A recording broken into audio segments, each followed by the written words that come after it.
Lolo mi. Nang umalis ka, naiwan mo itong malapit ng magsara, nasirang tindahan ng bigas at utang. Paano ako mabubuhay? May holographic projection pa ito.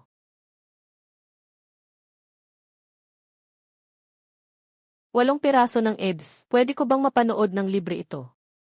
Ginoo, ang ganda ng katawan mo. Sino ang naglalaro ng anino sa kampo? General. Yung mga magnanakaw mula sa BD, nasa loob ng 3 buwan ang nakakandado. Mga damo at balat ng puno sa labas ng lungsod. Halos ubos na ng mga tao. Gaano pa katagal ang natitirang pagkain sa lungsod? Sapat lang ito para sa isang araw. Kung hindi pa dumating ang supply ng pagkain, mawawalan na ng lakas ang mga kapatid na ito. Para kahit humawak ng kutsilyo, mukhang matatalo tayo ng hindi nakikipaglaban. Hilagang di, lalawigan. Nagpapanggap ba sila? Naku!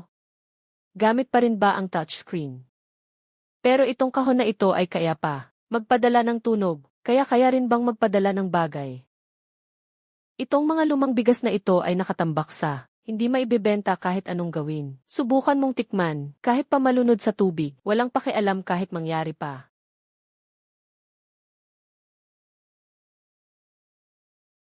Talagang na-absorb na.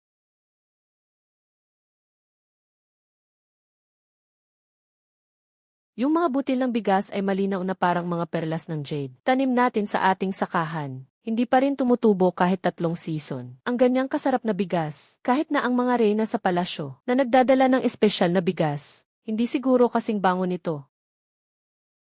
Aking ina, hindi ito pagkain lang. Ito ay para lamang sa mga Diyos. Na makakain ito, siguro, mga opisyal at sundalo. Nagpakita na ang mga Diyos, ipinagkaloob ng Diyos ng mga pananim ang makalangit na butil. Niligtas nito ang aming buhay.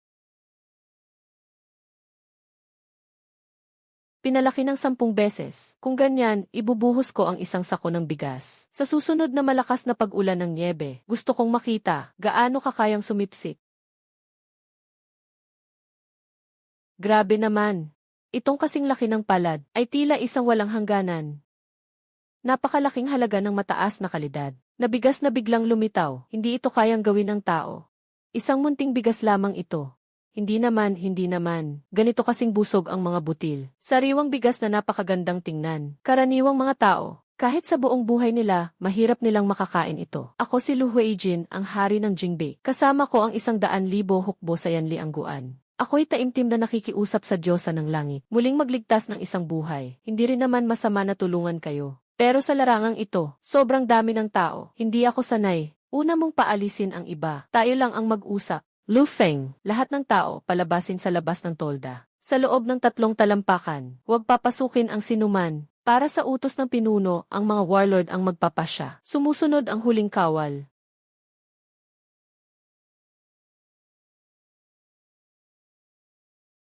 Wala nang ibang tao sa loob ng tolda. Sapat na ang pagkain ko para sa lamig at pagpapagaling. Maaari ko ring maghanap ng paraan. Pero, bilang kapalit, tanggalin mo yung hindi mo natanggal na baluti. Tanggalin mo na ang pang-itaas. Paano naman maglalakas loob ang Diyosa na humiling ng ganitong mababaw na bagay? Ngunit kung makakapagbigay ito ng pagkain para sa mga mandirigma, basta't handog ng Diyosa ang pagkain.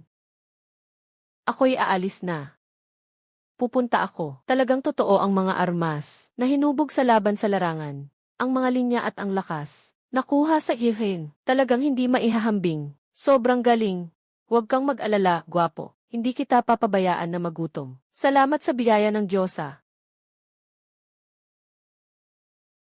Mga mandirigma, makinig. Ngayon ay may proteksyon ng Diyosa. Ako'y si Yanliangguan. Dumating ang pagkain mula sa langit. Kailangan nating ipagtanggol ang bayan. Labanan ang mga hilagang di hanggang sa dulo. Patayin!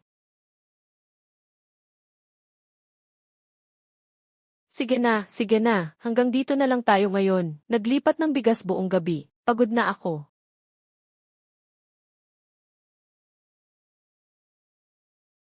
Anong nangyayari? Ganito na kami kagutom, nagtatago ka pa ng pagkain. Agad na ilabas at ibigay sa lahat. Kung hindi, huwag kang magalit kung kami kumilos. Bakit pa tayo makikipag-usap sa kanya? Kunin na lang natin. Ito ang anak ko. Huling subo na ito. Lalaki, kunin ang mga taong ito na nagkasala. Lahat sila. Dalhin sa harapan para sa serbisyo militar. Anong mga Diyosa ang nagbigay ng pagkain? Pagtulong ng mga Diyos, sa tingin ko, lahat ito ay gawa-gawa lamang. Patawarin mo kami sa pag-iingat sa bayan. Humihingi kami ng tulong mula sa Diyosa. Bigyan mo naman ako ng makakain para sa aking apo.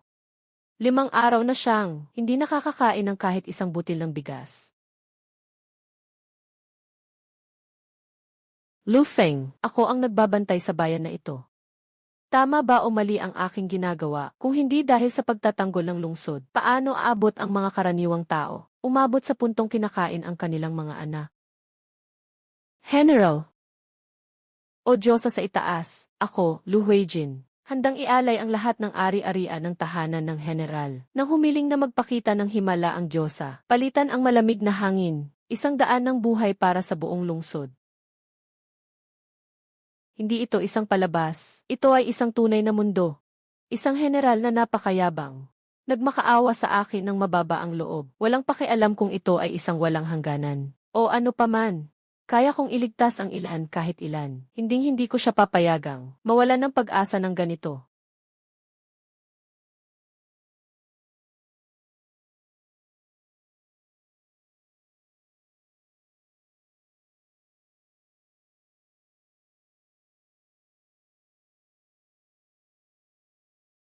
Diyosa, pakiusap kahit ganitong biro, ay nagagawa mo.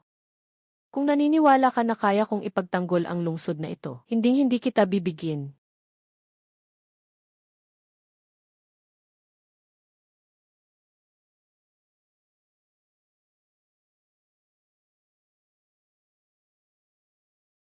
Lu Huiqin, kaya mo yan. 123, darating na ang mga supply. 10, 100,000. Diyos ko, kailangan ng maraming pera para bilhin ang mga ito. Mahigit sa 10,000, Bobo ako. Bakit lahat ay bibili ng bago? Marami pa akong nasa bodega. Mga lumang bigas at harina na hindi mabenta. Ipadala na lahat para sa emergency. Isa akong mahirap na estudyante. Paano ko kayang suportahan ang 100,000 sundalo? Sobrang hindi ka pani-paniwala ng trabahong ito. Akala ko ang kapangyarihan ng Diyosa ay walang hanggan. Na ang mga materyales ay nagmumula sa wala. Hindi ko inasahan na kailangan din ng ganitong kalaking pera at lakas ng isip. Pumunta sa bodega at kunin ang mga gintong biskwit at mga alahas ng korte. Mga nakaukit na sulat at antigong gamit. Ilipat lahat dito. Talaga bang ibibigay lahat kay Diyosa? Ang kayamanan ay bagay lamang sa labas ng katawan. Kung makakakuha tayo ng buhay ng buong bayan, ano ang halaga ng mga bagay na ito? Ano ang mga ito? Bakit ganito ang kahon? May kasama pang vibration mode. Sira na ba? Anong bagay ang tumama sa akin? Tunay na ginto.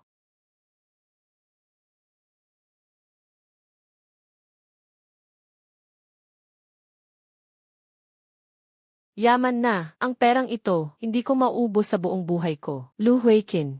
Para kang aking Diyos ng kayamanan.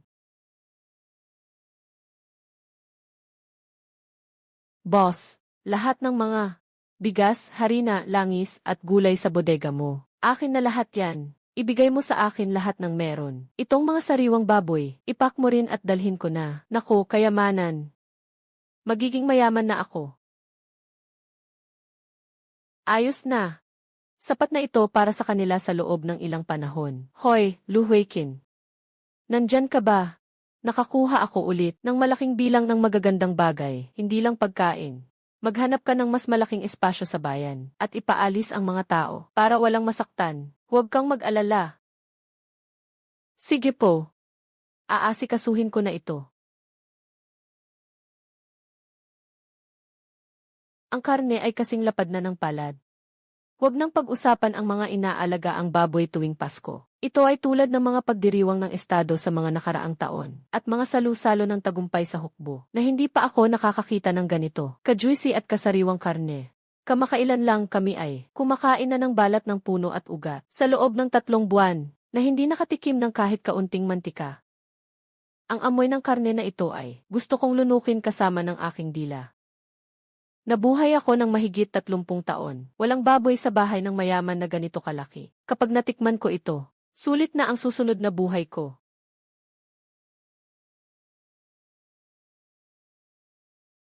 Biyaya ng langit. Handa akong sumunod ng tapat. Salamat sa Diyosa ng langit. Salamat, General. Salamat sa Diyosa ng langit sa mga supply. May pag-asa na tayo. Makinig kayo sa akin. Sa tahanan ng General, may puno ng bigas, ngunit araw-araw ay kaunti lamang ang ibinibigay. Kaunti lang naman to. Malinaw na balak nilang itago para sa sarili. Ang biyayang pagkain na ipinagkaloob ng mga Diyos. Hindi bababa sa 180 tonelada ang biyayang pagkain. Lahat ay kanilang ninakaw. Gagamitin lang nila itong kaunti para paalisin ang mga pulubi. Nagsisinungaling kayo. Noon may gustong hulihin ako para gawing karne. Ang General ang nagligtas sa akin. Kayo ay mga masamang tao. Mga bata, hanapin si San. Nagmamalakas loob na magtipon sa harap ng tahanan ng General na nagdudulot ng panganib sa buhay ng tao. Walang awa ang pagpatay. General, pakiusap, dagdagan niyo ng kaunti ang bigas. Ang nanay ko ay nawala na kahapon dahil sa gutom. Ang bata ay nakahiga sa kama. Isa na lang ang hininga. General, kung ngayon ay papatayin niyo kami na parang mga rebelde. Kailangan din nating humingi ng pagkain. Ginoo. Sa loob ng palasyo, may natitirang pagkain hanggang 1 araw lang. Magbukas na tayo ng imbakan. Malapit nang mamatay ang ating hukbo sa gutom. Ilang araw na tayong nagbigay, ubos na ang imbakan ng pagkain. Ganito ang pakiusap ng mga tao. Ano ang dapat kong gawin?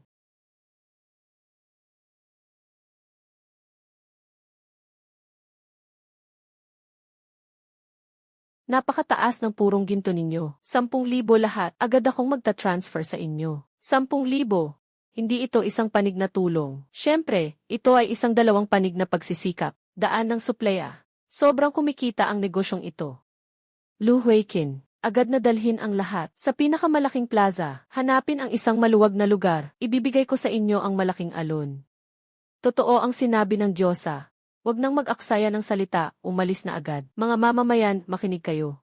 Sumama kayo sa akin sa timog na plaza ng lungsod. Sa araw na ito, lahat ay makakain ng sapat. Ang palasyo ay agad na magbubukas ng mga bodega upang tulungan ang lahat ng mga nagugutom.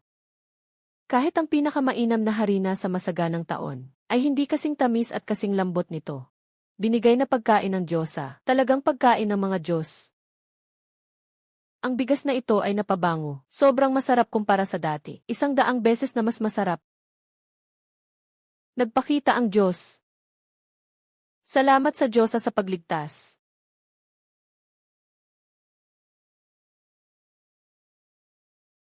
Talagang walang mali. Talagang nakatanggap ng biyaya ang prinsipe ng Jingbi mula sa Diyos. Patuloy ang daloy ng pagkain. Kung ganito ang mangyayari, wala tayong silbi sa pag-ikot sa lungsod. Ang ganitong uri ng banal na bagay dapat ay mapunta sa ating hari. Agad na magpadala ng balita pabalik. Magplano ng pagnanakaw ng pagkain sa gitna ng daan.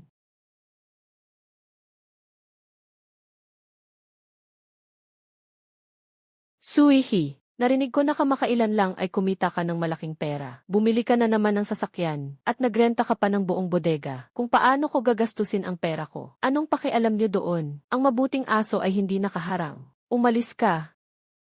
Paano makipag-usap sa mga nakatatanda? Pumanaw na ang lolo mo. Ayon sa aming lumang kaugalian, dapat ipasa ang ari-arian sa lalaking anak, yung tindahan ng pagkain, at ang lupaing sakahan at bahay sa probinsya. Dapat manage ng pinsan mong lalaki. Ganun nga, ikaw, isang batang babae, balang araw ay kailangan mong mag-asawa. Isang estranghero, bakit siya ang dapat namang himasok sa ari-arian ng pamilya Lin? Suihi, huwag kaming sisihin sa pagiging walang puso. Ikaw, isang batang babae, hindi ligtas na bantayan ang ganitong kalaking yaman. Kumuha ng kaunting dote, at mag-aral ng maayos, mabuti para sa lahat. Lin Sui, huwag kang magmalaki. Kung hindi mo pipirmahan ang dokumento ngayon, huwag mong asahang makakalabas ka sa pintuang ito.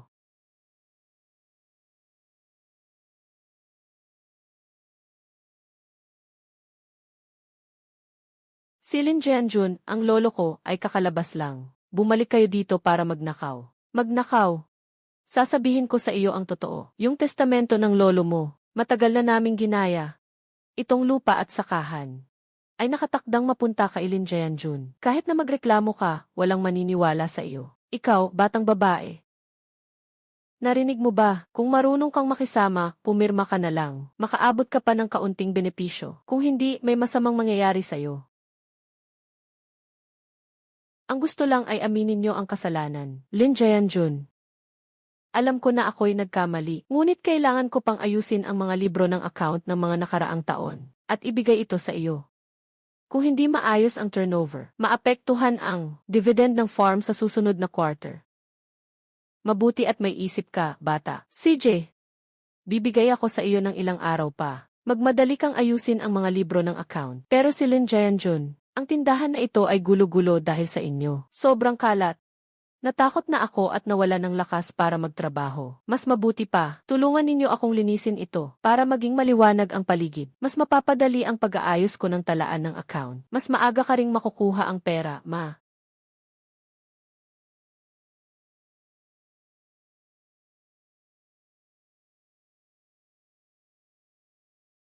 Lin Jae-jun, ang bigat ng sako ng bigas na iyan. Mag-ingat ka sa likod mo. Ilipat mo na iyan doon. Tama na ba? Magmadali ka nang ayusin ang account. Babalik kami para kunin ito sa loob ng ilang araw. Cut. Eto. Isang grupo ng mga bampira na walang modo. Gusto pang angkinin ang ari-arian ng pamilya ko. Mangangarap ka. Itong mga linya, itong ukit. Walang katulad sa mundo. Ay. Ang may-ari ng talibong ito ay ang Diyos ng digmaan ng Dajing. Si Lu Huiqin, alam mo siya, nagsaliksik ako dati, tungkol sa impormasyon ng hari ng Jingbei. Umiikot-ikot lang, may ilang pirasong salita lang, hindi talaga makahanap ng mas maraming impormasyon. Normal lang na hindi makakita. Noong araw sa Yanliangguan, pagkatapos masira ang lungsod, naganap ang massacre sa lokal na talaan ng bayan, mga talaan ng hukbo. Karamihan ay nasira at nawala. Saan ka pa makakahanap ng kumpletong mga tala ng kasaysayan? Isang katotohanan na kinikilala ng lahat ay isa lamang. Ang pambihirang Diyos ng digmaan na ito ay nagbantay sa Yanliang Pass sa loob ng 10 taon na walang talo. Sa huli, sa edad na 27, dahil kay Zansan sa Yanliang Pass, ang langit ay nagtatangi sa mga henyo. Itong espada, ibinenta ko. Ayan, Gil. Lin, itong pambihirang kayamanan, nag-aalok ako ng 100,000, 3 milyon, basta't handa kang magbenta. Ngunit, napakalaki ng halagang ito. Kailangan ko ng oras para makalikom ng pondo. Kahit gaano katagal, hihintayin ko kapag nandyan na ang pera. Kamao, ay ang sayo. Ginoong Lin, yung malaking jing na kamao. Para kang walang katumbas na yaman. Sabi ni Lao Ziu, baka meron ka pa, kahit gaano pa kataas ang presyo na ibibigay mo. Nakatanggap kami lahat. Direktor, pinuri niyo ako. May ilan lang akong mga pamana. Naibenta ko na lahat kay Ginoong Ziu. Wala na talagang natira. Ayan, Gil. Lin, maaari pa nating pag-usapan ang presyo. Director. Ako ay nagmamay-ari ng tindahan ng bigas. Saan ako kukuha ng maraming antigong bagay? Mas mabuti pang humanap ka ng iba. Marami na siyang lumang sugat at bagong sugat. Sa hangganan, wala ng bigas. Huwag nang pag-usapan ang mga tamang gamot. Kung ganito ang mangyayari, hindi na aabot ang gutom sa 3. Mamatay sa laban sa malubhang sugat.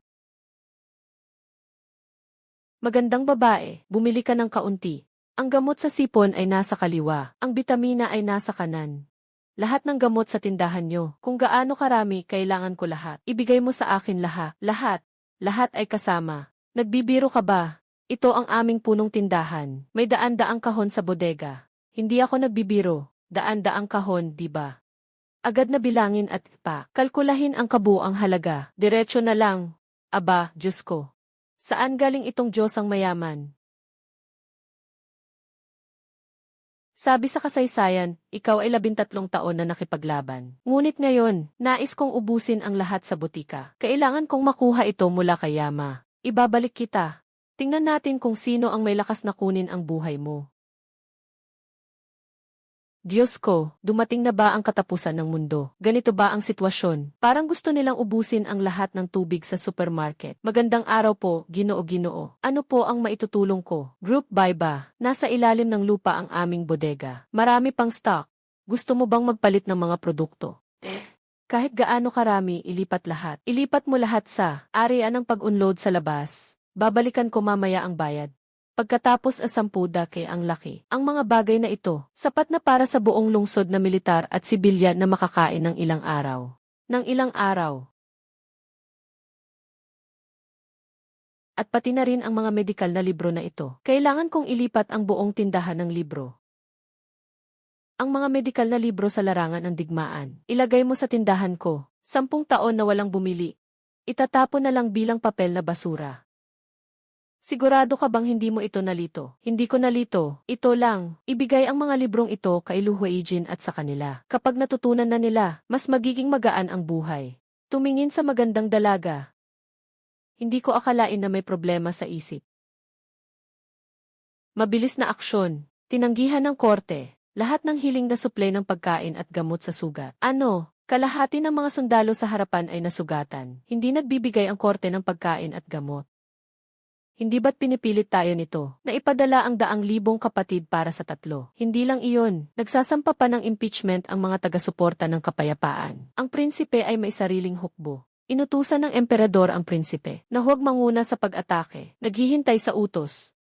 Magandang paghihintay sa utos. Nasugatan ang mga sundalo, walang gamot pang awat ng dugo. Araw-araw may ilang dosenang kapatid na namamatay sa sakit. Gusto niya talagang kunin ang buhay natin. Sa kabila ng lahat, kailangan munang maging matatag, ipasa ang utos, lahat ng suplay ng pagkain ay muling ipapamahagi batay sa bilang ng tao. Unahin ang mga sugatan. Sinumang magdulot ng kaguluhan ay haharap sa batas ng militar. Ano ito? Amoy na napakamaasim at maamoy. Sa loob ng puting kahon, nakaimbak ang mga gamot pang inflamasyon at pampawala ng sakit. Mga ointment na panggamot sa sugat. Ang librong panggamot na ito ay sobrang maliwanag. Kahit hindi marunong magbasa, matututo ka rin sa mga larawan. Hindi lamang nagkakaloob ng pagkain at gamot ang Diyosa ng langit. Kahit pati ang ganitong banal na aklat na ipinamana sa salinlahi, ay ibinigay niya sa amin. General, tingnan ninyo, ano ang kulang sa atin. Binibigay ng Diyosa kung ano man ang kulang natin. Tiyak na may pagkagusto ang Diyosa sa inyo. Dalisay at marangal ang Diyosa. Paano mo maaring payagan ang iyong mga walang katotohanan? Huwag mag-isip ng mga bagay na wala namang kabuluhan. Nagsasalita ako ng kalokohan. General, hindi maganda. Naubos na ang supply ng pagkain sa hukbo. Ngayon ay maubos na ito. Naubos na ang supply ng pagkain sa hukbo. Ngayon, nagugutom na naman tayo. 10 kabayo. Kung magpapatuloy ito, tiyak na mababasag ang inling pass. Alhigalat. Natulog ka na ba? Mabuti ba ang gamot na dinala ko sa iyo ngayon? Biyaya ng Diyosa, parang tulong mula sa Diyos. Ako'y kumakatawan sa buong lungsod at mga sundalo sa pasasalamat. Lu Huijin, ngayon kaunti lang ang sinasabi mo. Kumpara sa dati, may nangyari ba? Kung hindi mo sasabihin, hindi na kita kakausapin. Hindi na rin kita padadalhan ng anumang bagay. Tinutupad ko ang sinabi ko. Naubos na ang supply ng pagkain ng hukbo. Sunod-sunod na nagugutom ang mga kabayo ng hukbo ng 3 araw. Muli naglabas ng utos ang korte. Pinutol ang kanilang mga supply at suporta. Pasong yan Liang. Mukhang hindi na ito makatatag. Mabuting korte. Lu Huijin, pakinggan mo. Kapag nasa labas, may mga utos na hindi dapat sundin. Ang tanging tungkulin mo ngayon ay ang magbantay sa lungsod at protektahan ang mga tao. Huwag kang mag-alala sa mga supply. Kahit bumagsak ang langit, sasamahan kita sa lahat. Boss, 2 sasakyan ng patatas mo, 3 sasakyan ng gulay. Kukunin ko lahat. Magkano? Diretso na lang. Miss, hindi ka nagbibiro, di ba? 5 itong sasakyan ng gulay ko. Dapat ay sapat na paligid. 7-8 restaurant sa loob ng 3 araw. Ikaw lang ang nag-isa na kumuha ng lahat. May tindahan ng bigas sa bahay. Ano namang masama sa pagpasok ng kaunting produkto? Agad mong tawagan ang mga tao para tulungan akong mag-load. Maglilipat ako ng pera ngayon din. Ito mga, kasama ng mga binili ko sa supermarket. Dapat ay sapat na ito para sa mahabang panahon. Lu Huijin. Agad na linisin ang paaralan. Tawagin ang lahat. Dahil ako ay magbibigay sa inyo ng ulan ng pagkain.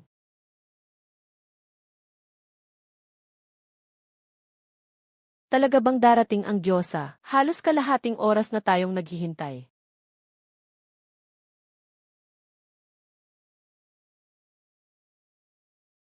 Matamis, siyang matamis. Nabuhay ako ng 70 taon. Kahit sa bahay ng mayayaman sa Pasko, hindi ko pa nakita ng ganitong sariwang repolyo. Kamakailan lang, muntik na kaming Hindi makakain kahit ang balat ng puno o ugat nito. Ngayon ay nakakain na ng ganitong magandang ulam. Ginoo ang binibining. Anong klaseng tao ka ba talaga? Tama ang impormasyon. Sa harem ng general, may sobra-sobrang banal na pagkain. Hindi na pwedeng ipagpatuloy ang laban. Kailangan agad ipaalam sa hari. Kami mga mahihirap, hindi makapagbigay ng ginto at pilak. Ito ang mga sapi na tinahi ng aking ina. Napuyat buong gabi. Hilingin sa general na ipasa ito sa Diyosa. Ginoong General, ito ang aking ina. Ang kapayapaan na iniwan sa akin ay makakapagbigay ng seguridad. Gusto kong ibigay ito kay Ate Tayanyu. Nais ko siyang pagpalain na laging maganda at laging ligtas. Ako na ang tumanggap nito para kay Ate Tayanyu. Ang inyong intensyon, tiyak na malalaman niya ito. Mahal na Diyosa, ito po ang mula sa yanliangguan ng buong mga mamamayan. Isang munting handog. Ako'y kumakatawan sa lahat ng mamamayan. Maraming salamat po sa dakilang biyaya ninyo, mahal na Diyosa. Mga hangal na ito, hindi naman lang sila makakain. Nais mo pang bigyan ako ng regalo. Natanggap ko ang mga intensyon ng lahat. Gusto ko ito. Sabihin mo sa akin, ano pa ang kulang sa inyo? Sundan mo ako. Tinitiyak kong, masisiyahan kayo. Ngayon, sapat na ang supply ng pagkain at gamot. Walang alalahanin ang mga sundalo at mamamayan sa kanilang damit at pagkain. Ito ay isang napakalaking biyaya. Hinding-hindi ko na kayang humingi pa. General Lu, bakit ganyan ka pa rin sa akin? Kung patuloy kang ganyan sa akin, kailangan ko ng kumilos, kapangyarihan ng diwata. Parurusahan kita ng mabagsik. Anong parusa? Parurusahan kita ngayon. Hubarin mo ang iyong baluti. Hayaan mo akong tingnan kung ganap ng gumaling ang dating sugat. Ito'y puro kalokohan. Si Lu Huijin na batang baguhan, malinaw na may ginamit na ilusyon, na mahika upang linlangin ang puso ng hukbo. Mahal na hari, huminahon ka. Kahit na siya ay isang diyosa o isang demonyo, basta't siya ay tao, kailangan niyang uminom ng tubig. Ang ibig sabihin ng tagapayo ay, mahal na hari, pakiusap, tingnan mo. Ang pinagkukunan ng tubig ng buong lungsod ng Yanliang, kadalasan ay umaasa sa bukal sa itaas ng bundok sa labas ng lungsod. Kailangan lang magpadala ng isang pangkat ng 3 tao upang putulin ang pinagmulan ng bukal sa magdamag. Tingnan mo si Lu Huiqin. Ano pa ang magagawa niya? Hindi lang aalisin ang mga nabubulok na sakit ng 3 digma, pumasok sa loob ng lungsod, sa magkakaugnay na mababaw na balon. Hindi lalampas ng 3 araw. Tiyak na maghahari ang salot sa Inling Pass. Kahit na ang dakilang Luojianxian ay bumaba, walang makakapagligtas. Matalinong plano. Napakahusay. Agad na ipasa ang utos. Gagawin na ito ngayong gabi. Mula sa araw na ito, 3 beses sa isang araw ang pagkain ng buong hukbo. Sapat ang bawat pagkain. Laging may karne. Laging may karne. Noon sa bahay, makakain ng taba. Ngayon araw-araw parang Pasko. General, masama na, inatake ng mga BD ang buhangin sa labas ng lungsod at sa mababaw na balon sa lungsod. Nagtapon ng 3 hayop, puno na ng dumi ang tubig sa balon. Sobrang mabaho na ng tubig. Paano na tayo mabubuhay dito? Yung mga uminom ng tubig sa balon, lahat sila ay nagkasakit. Noong una, ang mga ibinigay ng Diyosa ay mga gamot para sa sugat. Hindi ito gaanong nakakatulong sa sakit na ito. Kaya't tanging pampababa ng lagnat lamang. Panandalian lang ang solusyon. Kung walang malinis na pinagkukunan ng tubig, lalala lang ang sakit na ito. Hindi na aabot ng 3 araw. Lahat tayo ay mapapahamak. Ang anak ko ay umuubo na ng 1 araw. Humihingi ako ng 1 basong malinis na tubig. Ipasa ang utos. Agad na ipatawag ang lahat ng doktor sa buong lungsod. Gawin ang lahat para sa paggamot. Hinding-hindi natin iiwan ang sinuman. Hindi ba't ang 100,000 sundalo at mamamayan ay hindi makakaligtas sa nakatakdang kapalaran ng lungsod na ito? Ako si Lu Huijin. Handa kong isakripisyo ang buhay ko para mailigtas sila. Kagalang-galang na diwata. May hinihiling ako. Ano nang kailangan mo? Ano nang nangyari? Ang himalang gamot na ipinagkaloob kanina para sa panlabas na sugat, sapat na para sa militar. Ngunit ngayon, ang hilagang di ay sinira ang pinagkukunan ng tubig sa lungsod at kumakalat ang dysentery. Kulang tayo sa malinis na inuming tubig at kulang din tayo sa gamot para sa tiyan. Tingnan mo ang aking memorya. Noon, nag-ipon ako. Napakaraming bote ng mineral na tubig. Abala sa pagdadala sa inyo ng bigas at repolyo. Nakalimutan ko ang tungkol dito. Tubig at gamot. Darating na agad. Boss, lahat ng gamot para sa gastroenteritis sa tindahan. Unload mo sa akin ng kahon-kahon. Ako na ang bahala. Ito ba ay elixir na nakalagay sa kristal? Ang bot kristal na ito ay nakakagulat na malambot. Nakakamangha. Itong mga tableta, hindi pa naririnig o nakikita noon. Ang tubig sa loob ng bote, diretso lang buksan ang takip para makainom. Yung puting malalaking tableta, tawag dito ay disinfectant effervescent tablet. Ihulog ito sa inyong balon. Makakapatay ito ng mga nakakalaso na insekto sa loob. At pati na rin yung mga makukulay na kapsula. Sundin ang mga tagubilin, durugin, ibigay sa mga may pagtatae. General, sagradong gamot. Talagang sagradong gamot, lahat ng sintomas ng pasyente ay humupa. Buhay ng kalahating lungsod ay nasa kamay ng Diyosa, nakuha na uli. Ginoo. May nangyari sa karwahe ng mga nagdadala ng pagkain sa kanluran ng lungsod. Maraming gutom na mga nagbabalak umalis, biglang nag-alsa. Tumigil kayo lahat. Sino mang manghuli sa pagkain ng militar? Walang patawad. Kunin ang mga nangunguna sa gulo at dalhin sila sa akin. Ang mga nangunguna sa gulo ay agad na dadalhin sa harapan. Ang mga natitirang matatanda, mahihina at may sakit ay parurusahan na magtayo ng pader.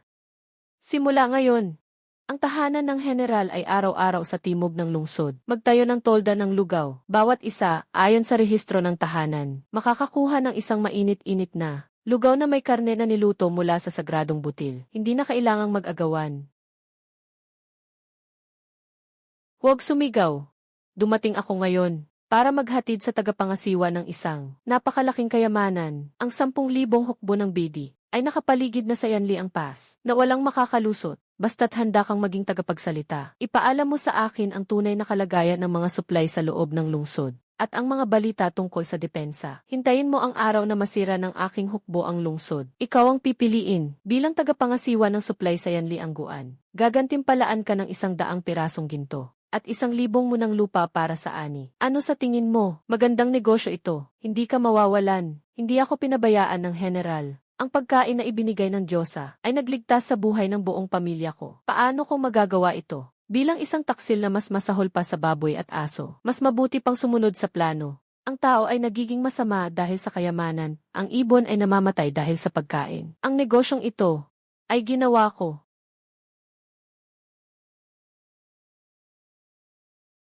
Nakapagtagumpay na ang aking tauhan sa pag-udyo sa tagapangasiwa ng Yanliang Pass. Ayon sa kanya, si Lu Huiqin ay may napakalaking imbakan ng mga elixir na talagang pawang palabas lamang. Kung totoo ito ay tiyak na totoo. Sabi ng namamahala, naubos na ang supply ng pagkain sa lungsod. Umaasa na lang kami sa paminsan-minsan na tulong ng Diyosa na nagdadala ng kaunting tira-tira. Sa kanurang bahagi ng lungsod, nangyari ang kaguluhan ng mga nagugutom. Nakarating ang balita na magbibigay ang hari. Huwag gumalaw ang buong hukbo. Hintayin silang maubusan ng pagkain at tao. Ayaw kong gumamit ng kahit isang sundalo para sakupin ang Yanliang Pass.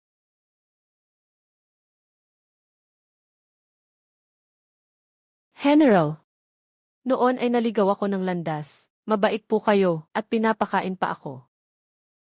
Hindi na ako magpapaligoy-ligoy pa. Magpapatayo ng pader at magpapalayas. Ano mang gusto mong ipagawa sa akin, gagawin ko. Ang mahalaga ay marunong kang magbago kapag nagkamali ka. Ang lungsod ay para sa lahat. Bawat isa ay may makakain.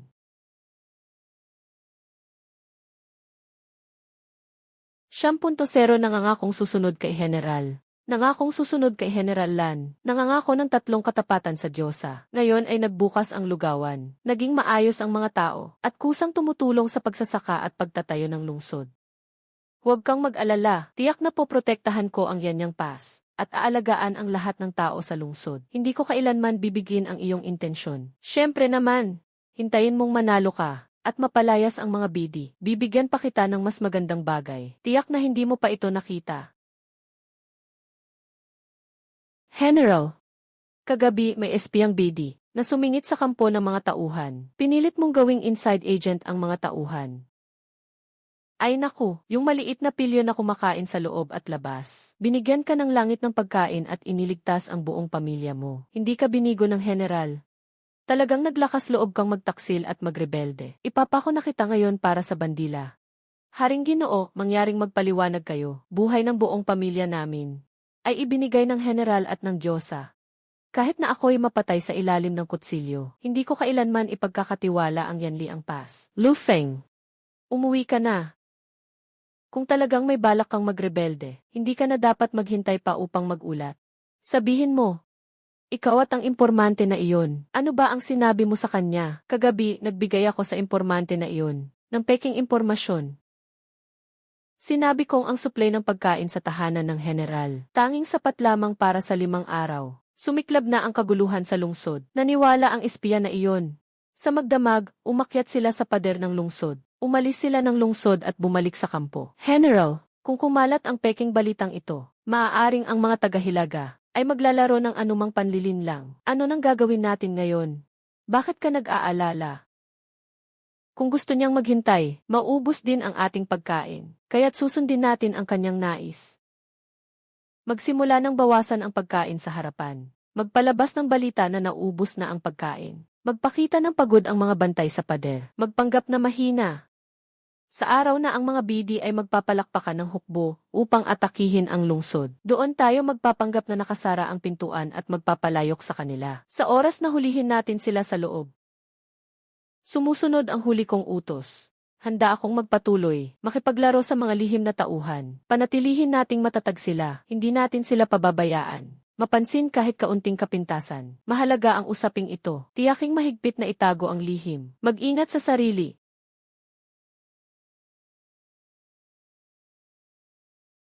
Nako, ikaw na ikatlong dalaga. Hinintay kita ng maraming araw. Hindi ka man lang nagpakita kahit kaunti. Inakala mong maluloko mo ako. Ito ang tindahan na itinayo ng aking lolo. Hindi mo kayang magpasikat dito. Yung matandang lalaki matagal nang nakabaon. Nasa ilalim na ng lupa. Hindi na siya makakalabas mula sa kabaong. Para protektahan ka. Ngayon, ako na ang may kapangyarihan sa pamilya Lin. Itong lupa, at saka ang farm sa bahay namin, dapat talaga itong ipasa sa pinsan mo.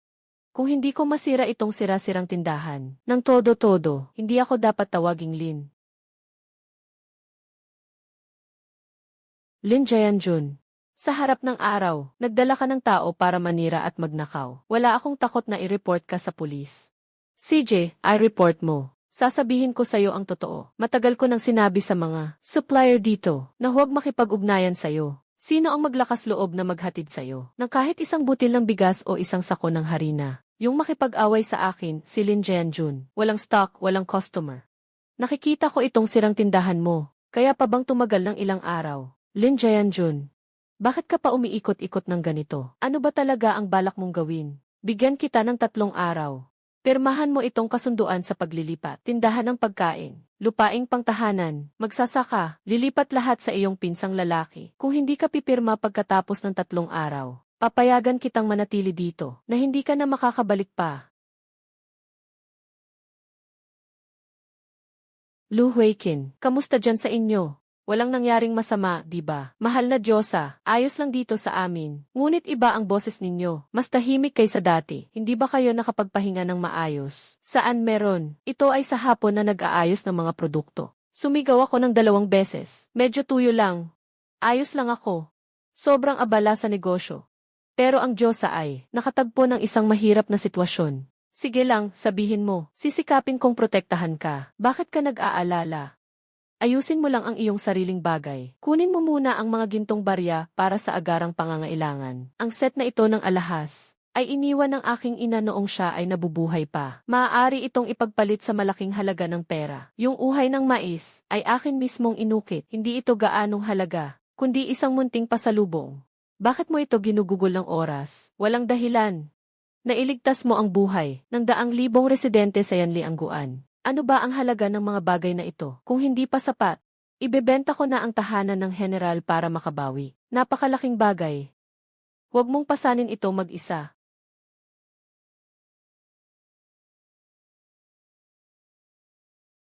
Lu Huiqin. Huwag mo na akong tawaging Diyosa. Wala akong kinalaman sa mga Diyos-Diyosan. Ako si Lin Sui.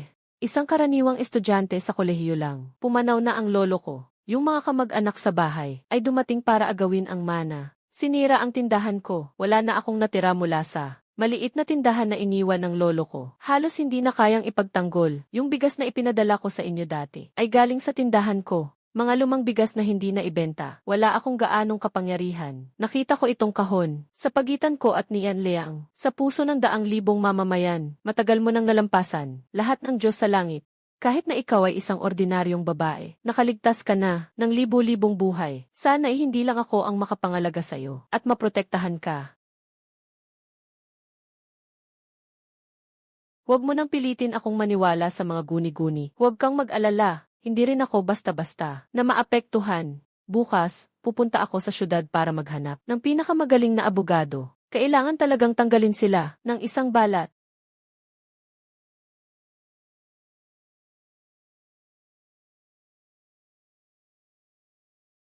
Itong bahagi sa lig mo, kakaiba ang jade pendant, bagamat baguhan pa ang galing sa pagputol. Pero ang taong nag-ukit nito ay talagang nagbigay ng buong puso sa paggawa nito Ito ay isang kaibigan. Basta nag-ukit lang ako para mag-enjoy. Ayan, Gil. Lin, binebenta ba ang pirasong ito ng jade? Magbibigay ako ng mataas na presyo. Hindi ito binebenta. Kahit anong halaga, hindi ito binebenta. Sapat ba ang mga bagay na ito para manalo ako? Ayan, Gil. Lin, huwag mag-alala. Ang mga ebidensyang ito, hindi lamang makakapigil sa kanya na makuha ang kahit isang sentimo, kundi maaari rin siyang magbayad ng buong kayamanan at magkaroon ng kriminal na record. Mahal na hukom, ang testamento ay isinulat ng matanda at siya ay hindi mapaggalang. Gusto tayong puksain ng tuluyan. Ang mga ari-arian ay ipapasa sa lalaki, hindi sa babae. Ito ang batas ng ating mga ninuno. Siyang nag-aakusa ng walang batayan. Nais lang niyang manloko sa pera ng pamilya natin. Hanggang hindi nakikita ang kabaong, hindi tayo iiyak. Kung hindi mo pipirmahan ang dokumento ngayon, huwag mong isipin na makakalabas ka sa pintuang ito ng buhay. Binayaran ko ng malaking halaga. Pinagsipi ka ng barangay captain ang testamento. Ano ang magagawa mo sa akin? Impossible ito. Pek ito. Lin Jayanjun. Nang buhay pa ang lolo ko, palagi kang dumarating dito. Nanlilimos ka ng pagkain at inumin at kumukuha pa ng mga gamit. Kakatapos lang pumanaw ang lolo. At ngayon, balak mo pang dumating para sirain ang aming angkan. Palagi mong sinasabi, ang mga alituntunin ng pamilya Lin. Ngunit ang pinakapangunahing konsensya ng pamilya Lin, wala kang natutunang kahit kaunti. Ang hukuman ng korte ay, ang akusado ay nag-imbento ng testamento. Nagnakaw ng ari-arian at natalo sa kaso. Dahil sa hinalang panggugulo, ipinasa sa mga otoridad ang kaso at kinakailangang magbayad sa nagreklamo ng malaking halaga para sa pinsalang emosyonal at mga pagkalugi sa negosyo. Lolo, napanatili ko ang iyong tindahan ng bigas. Lu Huiqin. Talagang gusto kong pumunta sa Yanliang Pass upang makita ka ng personal. Tingnan ang ating sama-samang pagsisikap sa pagprotekta sa bayan. Salamat sa dakilang diwata, tuloy-tuloy na pagbibigay ng pagkain. Mas naging kalmado ang mga tao. Wala nang gulo ang mga nakatakas. Sa wakas, nakaraos na rin. Kahit na ang Diyos ang langit ay makapangyarihan, ngunit ang pagkain mula sa bundok ay mauubos din. Hindi ito pang matagalang solusyon. Kung hindi ito masusolusyonan mula sa ugat, ang malamig na pasukan ng gansa na ito ay mahirap makaiwas sa 3 laro. Ibig sabihin mo ba? Sama-samahin natin ang tungkol sa pagsasaka. Lu Huiqin. Mula pa sa malayo, nakita na kita na may mukha kang parang ampalaya. Ano na naman ang iniisip mo? Sui-sui. Naisip ko lang. Ang suplay ng pagkain para sa 200,000 sundalo at mamamayan ay nakasalalay sa iyo lamang. Hindi ito pang matagalang solusyon. Natatakot akong maging pabigat sa iyo ng matagal. Buti na lang at hindi ka paganap na bobo. Turuan kang magbigay ng isda. Hindi kasing halaga ang turuan kang mangisda. Nakapaghanda na ako ng buong set ng mga materyales sa pagtuturo. Totoo ba ang sinasabi mo? Paano pa kaya may duda? Simula ngayon. Ang online na klase ko, tuturuan at tiyak na matutunan mo. Tiyak na ituturo ko sa inyo kung paano magtanim ng sapat na pagkain. Bakit ang dami ng mga buto ng dalaga? Bibigyan pa kita ng 2 sako ng mataas na ani na patatas na buto. Salamat, boss. Sobrang bait niyo po. Sui Hia. Nagtago ang tiyahin ng maraming aklat tungkol sa pagsasaka at plastik na pelikula noong nakaraang taon. Nakaimbak sa bodega at halos napuno na ng alikabo. Masyado nang matigas. Kunin mo na lang. Salamat, tiyahin. Saktong-sakto, kailangan ko ito. Tandaan mo ha. Kailangan talagang malalim ang paghukay ng lupa. Pagpasok mo ng binhi, dapat panatilihin ang tamang distansya. Ginoo, nabalitaan ko na si Lady Tayanu. Nagtuturo ng paraan ng pagtatanim ng mga engkanto. Gusto ko ring makita. Lumayas ka, walang pwedeng makakita. E di huwag nang tumingin. Bakit ka nagagalit ng ganyan? Hoy! Lu Huiqin. Bakit mo tinatakpan ang salamin? Paano ko ba ito nahukay? Nakita mo na ba ng maayos?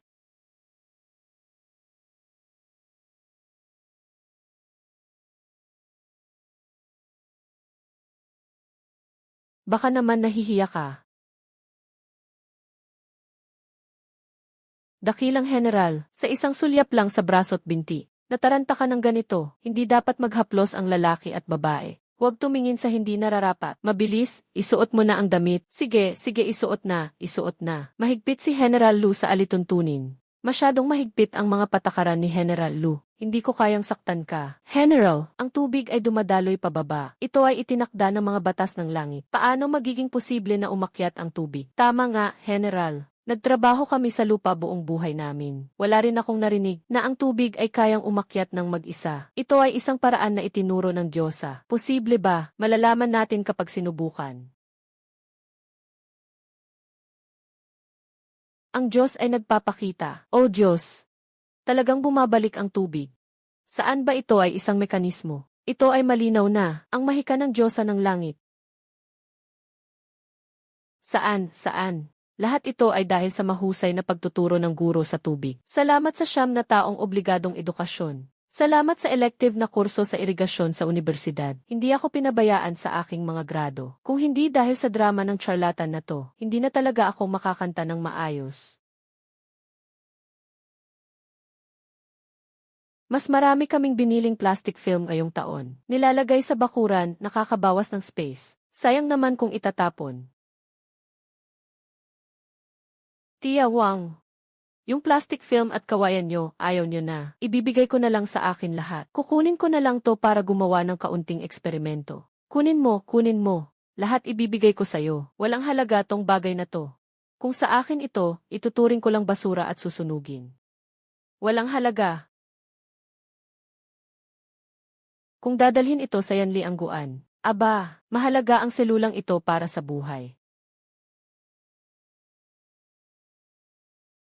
Mas manipis pa ito sa papel ng bintana. Madali itong mapupunit sa hangin. Paano ito makakapigil? Sa hangin at nyebe sa labas. Sundin mo ang sinabi ko.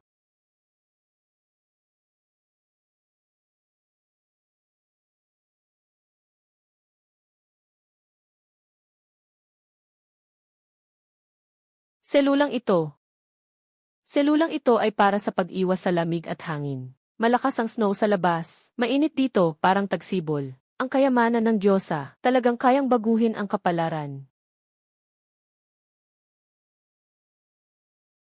Ang prinsipyo ng pagpapanatili ng init at kahalumigmigan. Astig, di ba? Tandaan ko yan. Sasabihin ko sa iyo, kailangang bantayan ang mga punla laban sa mga peste. General Lu, sobrang tutok mo sa pakikinig. Ang paraan ng pagkuha mo ng tala, mas seryoso pa kaysa sa pinakamasipag na bookworm sa kolehiyo namin. Talagang masinsin. Nakaapekto ito sa supply ng pagkain ng buong lungsod. Siyempre, hindi nagpapabaya si Lu. Pula na ang mga tainga mo at nagpapanggap ka pa rin. Lu Huijin, bakit ka ganun kadaling tuksuhin? Dati, isang paraan na ipinamana ng mga ninuno. Kapag sumalakay ang peste ng insekto, masisira ang kalahating mo ng taniman. Ngayon pa nga, isang dakot ng abo ng damo ang nakasagot na. Sa paraan ng Diyosa, mas epektibo ng 100 beses kaysa sa karanasan ng mga ninuno. Noong dati sa taglamig, ayos na kung makakakain ng ipa. Ngayon, ay umaasa na sa sariwang gulay. Suy-suy, tingnan mo, ngayon walang problema sa pagkain. Ang mga pader ng lungsod ay patuloy na pinapalakas araw at gabi. Kapag natapos na ang pagtatayo ng pader, ang Yanliang Pass ay matibay na parang ginto at bakal. Mahirap nang mapasok muli ang mga kalaban sa hilaga gamit ang kanilang mga bakal na kabayo. Lu Huijin, paki-zoom in mo ang kamera.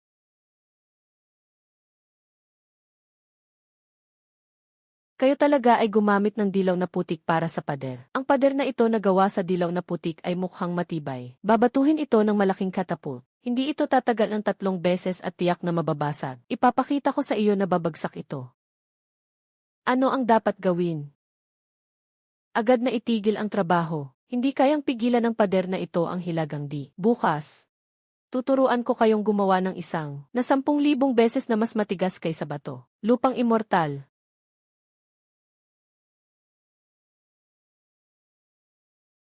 Nakita na, proporsyon ng 3 sangkap na lupa, apog, luwad, pinong buhangin. 3, 2, 1. Kailangan lang itong patatagin at sunugin. Ito na ba ang bersyon ng sinaunang semento? Itong recipe. Ginagamit lang noon sa bahay, kapag nagtatayo ng kulungan ng baboy. Apog. Lupa, pinong buhangin. Sundin ang tamang halo sa pagbake. Ito ang paraan para lumikha ng lupang immortal. Hindi ito gagana. Ang 3 piraso ng mga labi ay pinagsama-sama. Kapag humangin, agad itong magkakalat. Paano ito makakapigil sa mga siege engine? Itinuro ng Diyosa, tiyak na hindi ito mali. Bumuo muna ng isang pansamantalang pader. Malalaman bukas kung tama. Gamitin ang pinakamalaking lakas mo para saktan ng husto ang pader na ito.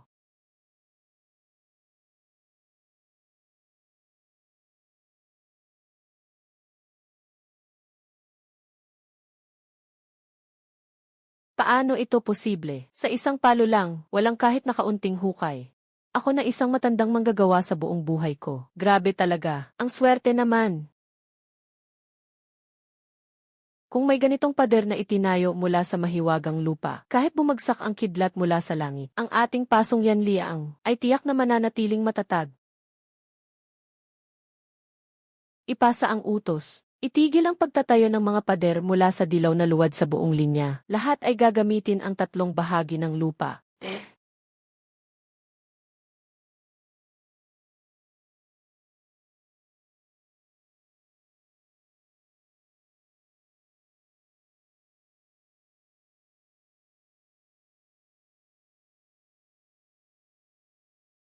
Mga gulay mula sa mainit na greenhouse. Sa loob ng 10 araw, maaari ng anihin. Sapat na para sa buong lungsod sa isang buong taglamig. Ang pader na gawa sa 3 bahagi ng lupa ay itinayo na ng 3 milya. Mas matibay ito kaysa sa dating pader na gawa sa putik. 10 beses na mas matibay, hindi lang iyon. Ngayon ang mga tao, hindi na kailangang hikbi sa trabaho. Bumubuhos na sila sa site bago magliwanag. Sinasabi nilang dati ay nagbabantay sa lungsod. Ngayon, kasama ang Diyosa at ang General, may pag-asa ang buhay. Kung matatag ang puso ng mga tao, matatag din ang puso ng hukbo.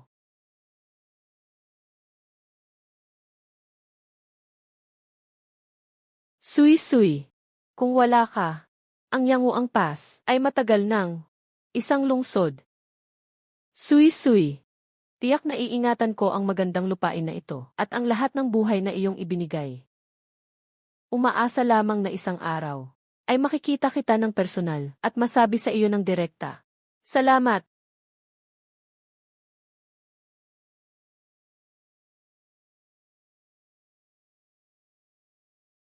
Ito ang bahagi ng kanlurang pader. Pader na gawa sa 3 bahagi ng lupa. Natapos na ang 4 na milya. Mas mahusay kaysa sa nakatakdang pader na luad. Tumaas ng 3 talampakan.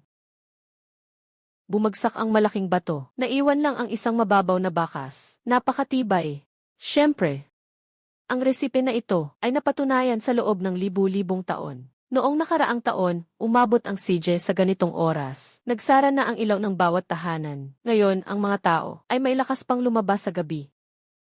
Ang mga gulay mula sa greenhouse ay hindi naubos. Sa pagitan ng mga kapitbahay, nagbibigay pa sila sa isa't isa. Ganyan ang tunay na pamumuhay. Sa lugar na ito, lahat ay ayon sa paraan na itinuro mo. Sa loob ng 2 buwan, maaari nang anihin ang kamote. Kapag naani na ang kamote, pumili ka ng ilang malaki, ililibing sa uling ng apoy at ihaw. Matutuyot ang balat at lalabas ang mantika. Bubuksan mo, matatamis at malambot. Ang amoy nito ay nakakaakit hanggang mapaiyak. Kapag naluto na, ipapakita ko sa iyo ang unang ihaw ko. Ikaw ang nagbigay buhay sa lungsod na ito. Muling nabuhay ito. Sige na, malaking kontribusyon ka. Huwag nang magpakalambing dito. Unahin muna ang buhay o hindi. Pwede bang huwag ka nang magpuyat palagi? Kung magpapatuloy ka pa rin ganito, bago pa man matalo ang laban, ikaw na ang susuko. CJ, makikinig ako sa'yo. Pag natapos na ang pader ng lungsod, magpapahinga muna ako ng 2 araw. Wala akong pakialam. Inutusan ka ng Diyosa. Kailangan mong matulog ngayon din. Sundin ang utos. Huwag na kayong maingay. Si Luwaikin ay tuso at maraming paraan. Hindi ba't marami na tayong naranasang kapahamakan? Walang tiyak na katiyakan. Huwag gumawa ng galaw.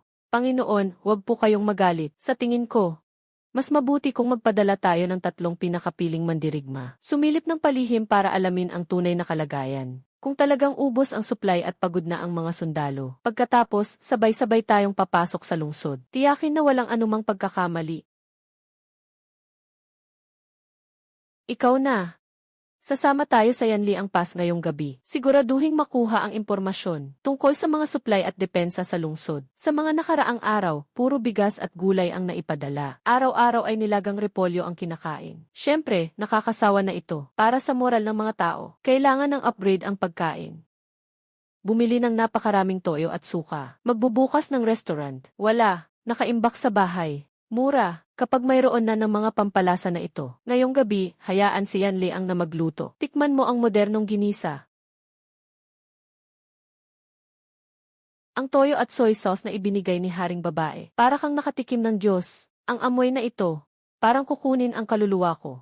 Noon araw-araw akong kumakain ng butil at lugaw. Ayaw ko pang maglagay ng asin. Mas masarap pa kaysa sa bahay ng pinuno noong bagong taon. Mas masarap pa ang handaan na ito ng 100 beses. Aba, aking mahal na ina. Ang sarap ng karne na ito. Malasa, may alat, at may kaunting maanghang. Buhay na ako ng kalahating buhay. Hindi pa ako nakakain ng ganitong masarap na pagkain. Hindi kayang talunin ng mga pagkaing emperador. Binigay na pampalasa ng Diyosa. Ay talagang ginisang karne. Kahit ang mga karaniwang sundalo ay makakatikim ng masarap na ito. Kung maghihintay pa tayo na maikulong, hindi ang Yanliang Pass, kundi ang kanilang 100,000 hukbo ng bidi.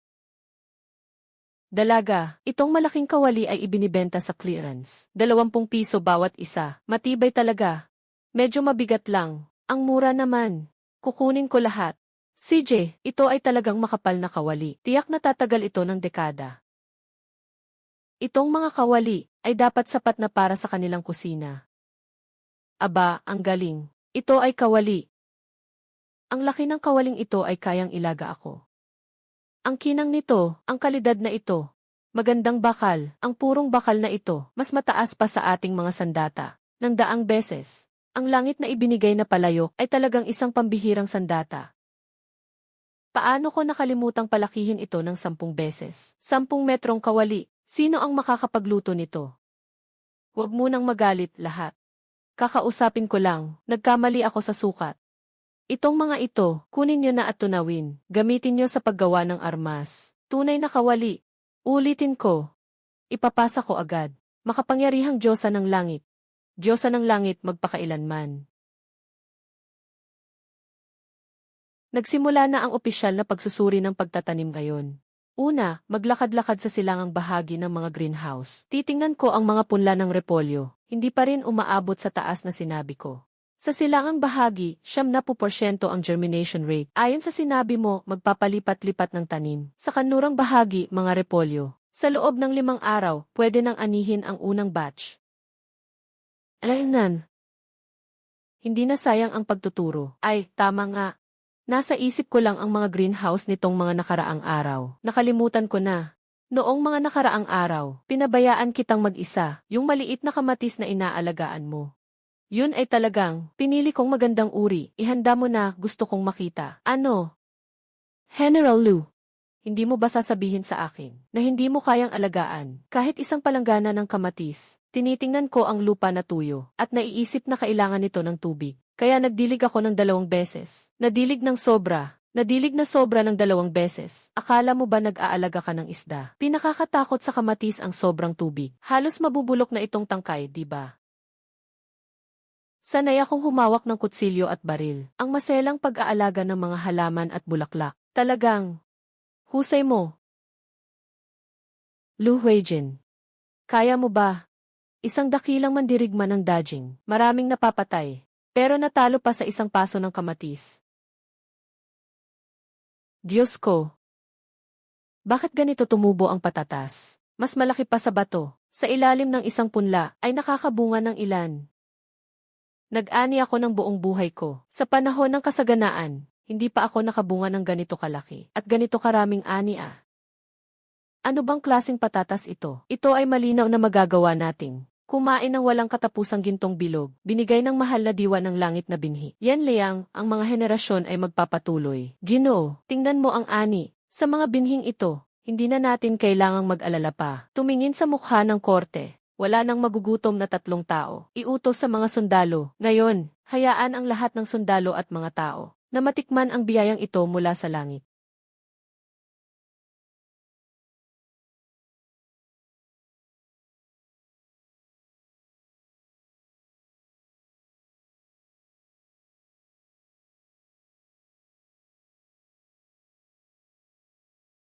Ang mga patatas na ito na purong natural at walang pestisidyo ay mas masarap kaysa sa binibili sa supermarket. Malambot at matamis, sobrang sarap. Tinitingnan ang ordinaryong patatas sa kamay. Sa modernong panahon, mga ilang yuan bawat kalahating kilo, kahit nabubulok sa lupa, na hindi na kailangan ng kahit sino. Sa mundong iyon, ngunit makakapagligtas ng buhay ng 10,000 tao. Lu Huiqin. Hindi ko lang gustong, hindi kayo magutom, kundi gusto ko ring na kumain kayo ng masarap, gawing pinakamayaman na lungsod.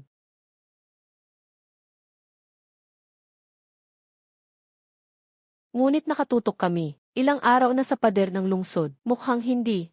Inuusig ang aking Ginoo. Si Lu Huiqin na iyon, napakamapanlin lang, pati ako ay naloko. Panganib ng pagkakapugot at ang mga kopya mula sa site ng pader. Tiyak na totoo ang impormasyong ito. Ang mga pader na gawa sa lupa rito. Pinakamanipis ang pundasyon nito. Kung aatake ninyo ang lungsod, tutukan ninyo iyon. Sana hindi mo ako niloko. Kung peke ang impormasyong ito, ang mga ulo ng buong pamilya mo. Nasa kanlurang pintuan ka. Nakuha ko na ang mga bagay. Ang galing umarte ni Zhang. Kumakain ng bigas ng general, kumuha ng benepisyo mula sa Diyosa, agad na nagbabalik, nagtataksil at nagbebenta ng lungsod. Nahulog sa bitag. Dalhin sa piitan. Mahigpit na interogahin.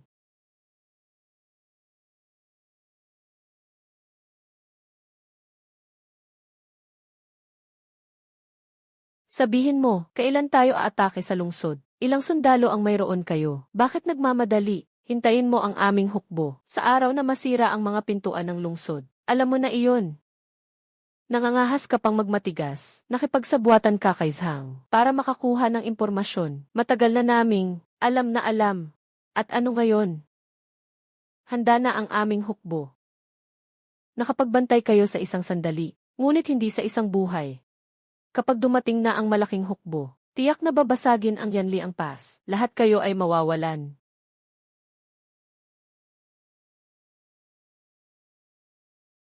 Dalhin ang espiya sa punong tolda. Lu Huiqin. Nakakuha ako ng magagandang bagay ngayon. Anong nangyari sa'yo? Bakit ang pangit ng kulay ng mukha mo?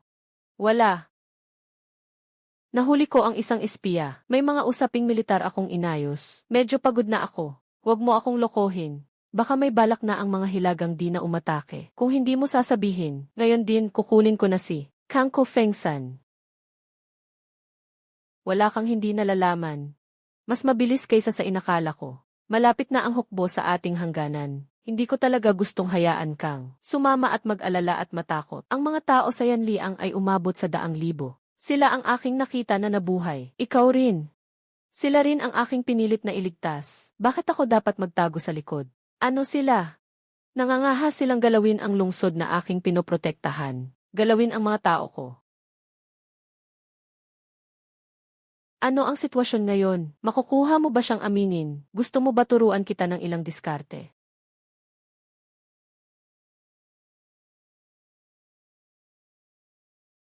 Ang mga tauhan mo, matagal na naming nahuli. Inamin na nila ang lahat. Kung hindi ka magsasalita ngayon, magpapasan ka lang ng sisi para sa kanya. Impossible. Siya ang pinakamagaling, imposible na mahuli ninyo siya. Nakita mo ba? Biyaya ng Diyosa, sagradong bigas, sagradong karne. Kung handa kang magsabi ng totoo, ang kanina ito ay para sa iyo. Mula ngayon, laging mayroon. Ito ay tinatawag na pamamaraan ng gutom na interogasyon, kasama ng pang-akit ng masarap na pagkain.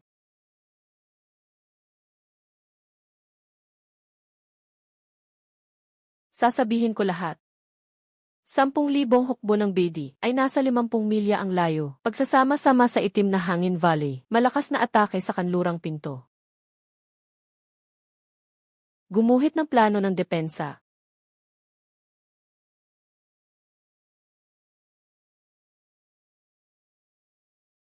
Buti na lang, kakatapos lang ng 3 pader na lupa. Pinakamalakas ito. Matalino si Ginoong Zhang. Yung kasamang iyon, panggap na pagtakas, dala ang sapat na suplay ng pagkain sa lungsod. Impormasyon tungkol sa pinatibay na depensa. Niloko niyo ako. Iutos sa 3 hukbo, agad na pumasok sa unang antas ng paghahanda sa digmaan. Lahat ng mga general sa tolda ng pinuno upang mag-usap. Kung sila'y mga has na dumating, nandito ako sa Yanliang Pass at naghihintay. Sa pagkakataong ito, dapat nating gawing walang balik ang 10,000 sundalo ng Bedi na darating. 10,000 sundalo ng Bedi ang nagtipon sa hangganan. Kailangan nating bigyan si Lu Huijin ng matitibay na kagamitan. Ano bang iniisip ko? Bawal ang baril dito sa bansa. Saan ka makakakuha ng mga iyon? Mga mainit na armas. Yung mga luma at kalawangin sa nakaraan. Paano ito ikukumpara sa modernong espesyal na bakal? Basta't matibay ang sandata. Isang saksak lang, mapuputol ang kanilang kalawangin. Hindi ito panaginip. Bumili ng cosplay, mga props. Wala akong plastic na laruan dito, na may 9 na piso at libre ang pagpapadala. Hanap ka sa ibang tindahan. Boss. Dalhin mo ang nasa tindahan mo. Pinakamataas na antas ng anti-stab na damit, at composite bow. Ibigay mo sa akin, tingnan ko. Bata, hindi ako nagmamalaki. Ito ay, totoong espesyal na bakal, at Kevlar na material. Alam mo ba kung ano ang armor piercing? At may butas ba? Ang mga bagay na ito ay napakamahal. Kung ipapakita ko ito sa iyo, kaya mo bang bilhin? Bakit, boss? Hindi ba't hindi maganda ang kalidad ng sa inyo? Natatakot ka bang ipakita ito at mapahiya? Natatakot ka bang hindi ko kayang bayaran? Natatakot pa rin ako sa mga bagay mo. Kahit isang pirasong papel ay hindi mo mapunit. Biro lang, ang mga paninda ko sa tindahan. Walang makikita sa internet na katulad nito, na mas matibay kaysa sa akin. Tingnan mo ng mabuti. Ngayon, ipapakita ko sa iyo, batang babae. Buksan ang mga mata. Tingnan ng mabuti. Ito ay gawa ng bakal, na may matalim na dulo, kaya't kayang putulin ang bakal.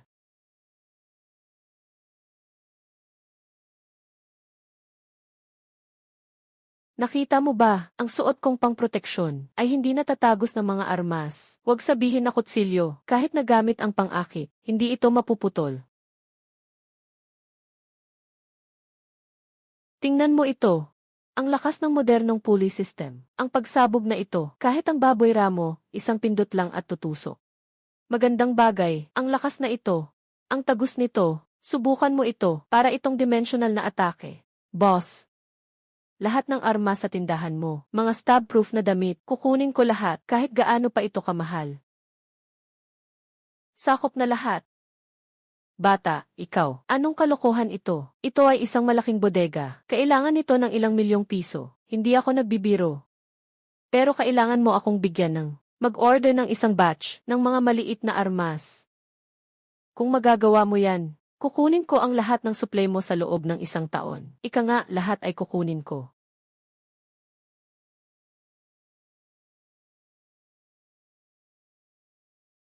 Aba, Diyos ko. Ikaw ang aking lola. Sige, pupunta na ako sa bodega. Ihahatid ko ang mga produkto sa inyo. Kahit na gusto ninyo ng tangke, gagawa ako ng paraan para makabuo ng isa para sa inyo. General, ang mga supply natin ngayon, Kahit na ang Hilagang D ay palibutan ang Yanyang Pass ng bakal, kakainin ito ng 3 taon, pero tiyak na hindi mauubos. Ang mga buto na ipinadala ng Diyosa ay naitanim na lahat, ayon sa kasalukuyang paglaki. Sa panahon ng pag-aani sa Taglagas, mga 5 beses ito sa nakaraang taon. Mula ngayon ang mga butil na itinanim natin. Sapat na iyon para sa buong lungsod. Tingnan natin kung anong gagawin ng mga Hilagang D. Sa pagkakataong ito, kung mangahas silang dumating, gagamitin natin ang bigas. Maari nating ihampas sa kanila. Noong una, pinutol ng gobyerno ang sweldo ng mga sundalo at tinanggal ang supply ng pagkain. Nakapagpasya na sila. Gusto nilang buhayin ang 10,000 naming kapatid para trapuin at pakainin ng gutom sa taglamig at niebe. Tayo ay nasa taglamig at niebe. Ginagawa ang lahat para ipagtanggol ang bansa. Pero ang mga uod na iyon ay kabaligtaran. Walang supply ng pagkain. Umaasa tayo na tayong 3 ay nakain na ang ating konsensya. Kung hindi dahil sa pagdating ng Diyosa, ang ating 10,000 bangkay ay matagal nang nabulok sa pader ng lungsod at pinakain sa mga asong gubat. Ngayon, matibay ang ating pader at sapat ang pagkain. Huwag mong sabihing may 10,000 kabayo ang BD. Kahit na dumating pa ang 10,000, kaya nating gawing laman at dugo sila.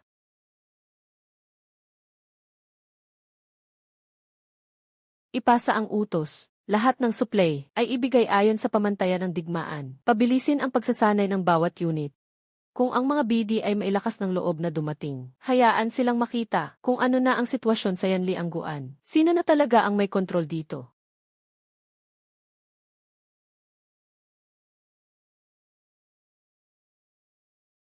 Magkakaroon na ng labanan, hindi pwedeng puro patatas at repolyo lang. Paano kung walang karne?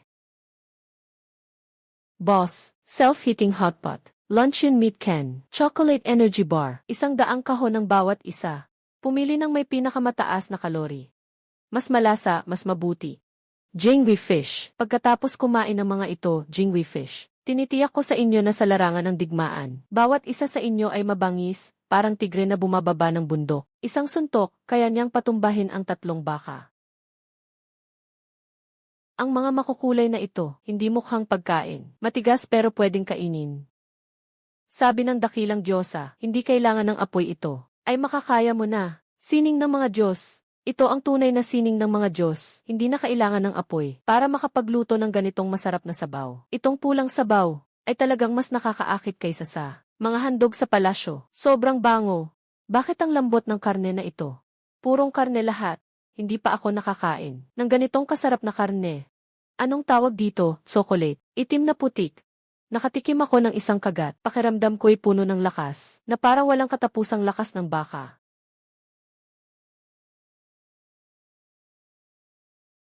Ito ay tinatawag na chocolate na nagpapawala ng gutom. Muling makuha ang estado.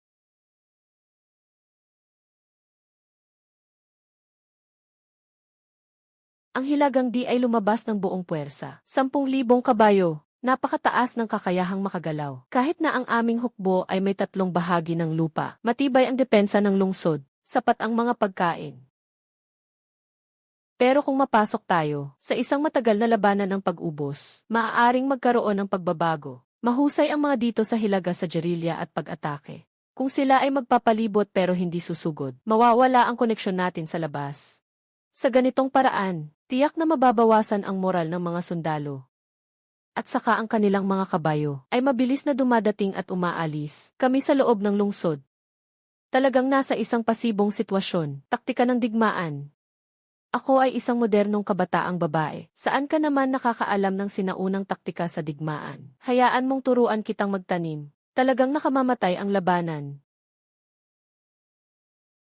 Yung Lu Huijin.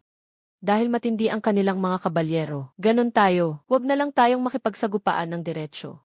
Gamitin ang lakas at iwasan ang kahinaan. Maglunsad tayo ng gerilya. Kapag umatake ang kaaway, umatras tayo. Kapag huminto ang kaaway, guluhin natin sila. O kaya ay maglunsad ng digmaan gamit ang mga landmine. Puno ng mga bitag ang labas ng lungsod. Pasabugin ang kanilang mga kabayo. Kung hindi, magtipon tayo ng apoy. Magpadala ng isang koponan ng 3 mandirigma para sunugin ang kanilang mga rekurso, para maputol ang kanilang daan pabalik. Gerilya. Laban sa mina. Sui-sui. Ano ba itong mga bagong taktika na ito? Ano ang mga minang ito? Naka-embed ba ito sa lupa? Nakapangyarihan ng kidlat? Yun! Sa totoo lang, hindi ko na masyadong maalala. Basta, nakasulat lang iyon sa libro. Tungkol sa kapangyarihang ito, medyo komplikado ang paggamit. Madaling masaktan ang sarili. Hindi pwede. Hindi sapat na umasa lang sa mga ligaw kong suhestyon. Hindi maiiwasan, kailangang dayain si Lu Huijin ng 3 beses. Hindi biro ang digmaan. Kailangan din nating maghanap ng mga profesional. Ang sining ng digmaan ni Sun Tzu. 36 na estratehiya, at ito rin, modernong taktikal na manual ng espesyal na puwersa.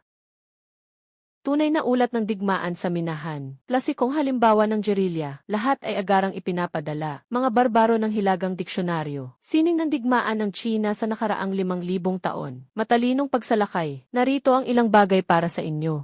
Modernong pagbagsak ng dimensyon.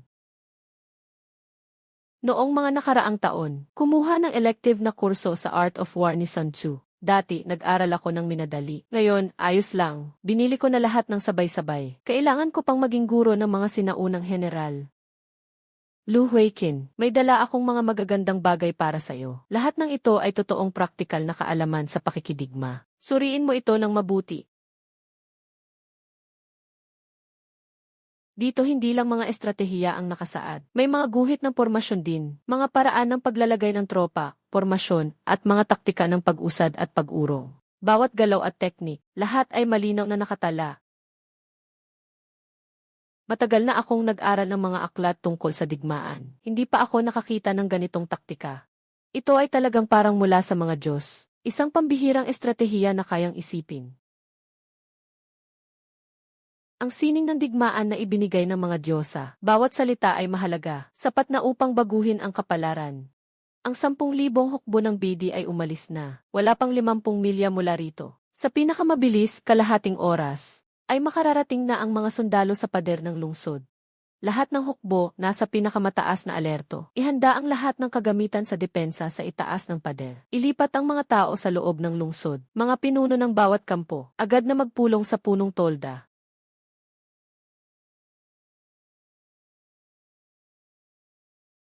Handa nang kunin ang karga. Ang ganitong kutsilyo ay sobrang gaan. Mas magaan pa kaysa sa militar na espada. Halos kalahati ang gaan. Ganito gaan ang kutsilyo. Para ba sa makapal na panangga ng mga Nordo?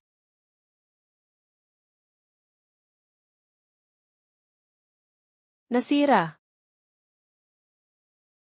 Parang tinatabas ang bakal na parang putik. Ito ay talagang kasing talim ng bakal. Mas mahusay pa kaysa sa pinakamahusay sa hukbo. Mga sandatang bakal na pinadalisay. Sobrang talim, 100 beses. Hindi, 1,000 beses. May ganitong mga Diyos na sandata, ulo ng mga barbaro ng Bedi. Parang hinog na pakwan. Kahit na nakasuot sila ng 2 patong na armor, kaya kong saksakin sila ng 1 beses at hatiin. Mag-utos. Unang batalyon. 3 mandirigma sa Tor, unahin ang pamamahagi ng Diyos na espada.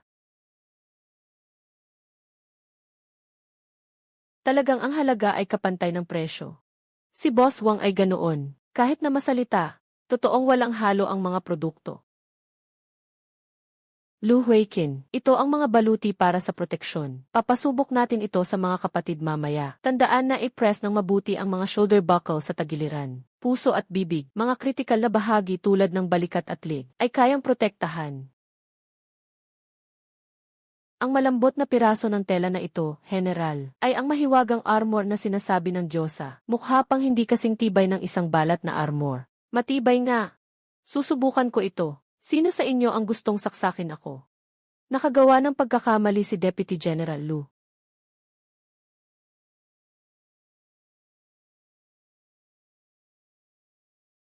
Walang nangyaring totoo. Subukan mo ito.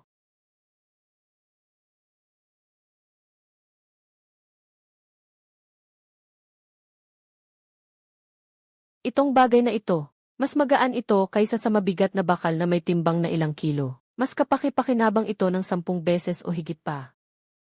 Kapag suot mo ito, parang wala kang suot. Hindi nakakaapekto sa pagtakbo habang may hawak na espada. Ipinamahagi ng paunti-unti ang buong hukbo. Nagtatalaga sa tuktok ng pader. Mga sundalong nakikipaglaban ng malapitan. Unahin ang pamamahagi.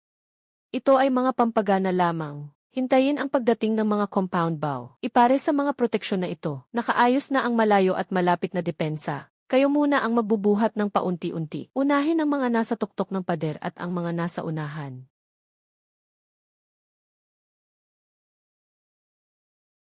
Lu Huiqin. Susunod, ihahatid sa inyo ang mga malalayong armas. Kapag bumagsak ito mamaya, huwag kayong mag-imbento at pilitin. Ituturo ko sa inyo ng sunod-sunod kung paano gamitin. Huwag ninyong sayangin ang magagandang bagay. Bakit ang dami ng gulong nito? Walang kahit anong lugar para maglagay ng palaso. Hindi ko mahanap.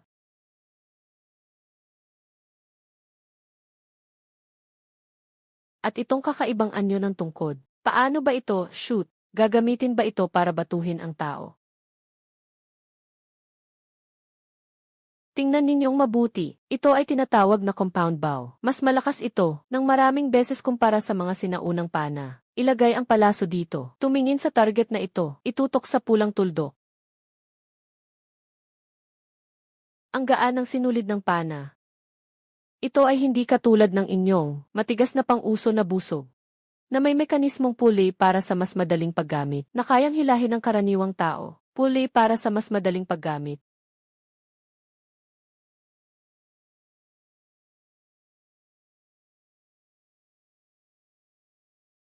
May ganitong kahusayan, kahit gaano karaming kaaway ang dumating.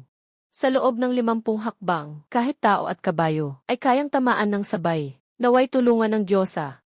Sa pagkakaroon ng makapangyarihang busog na ito, ang aming kampo ng mga mamamaril, ay tiyak na wawasakin ang mga hilagang barbaro. Agad na pumili mula sa buong hukbo, ng mga may pambihirang lakas ng braso, mga elite na may napakahusay na paningin, bubuo ng kopo ng sniper. Ako mismo ang mamumuno. Huwag kayong puro sabik lang. Tandaan ang paraan ng pagtutok na 3 punto, 1 linya. Mata. Paningin. Kailangang nasa iisang tuwid na linya, pagsasabay ng malayo at malapit. Huwag bigyan ang kaaway ng pagkakataong huminga. Naiintindihan ba? Naiintindihan.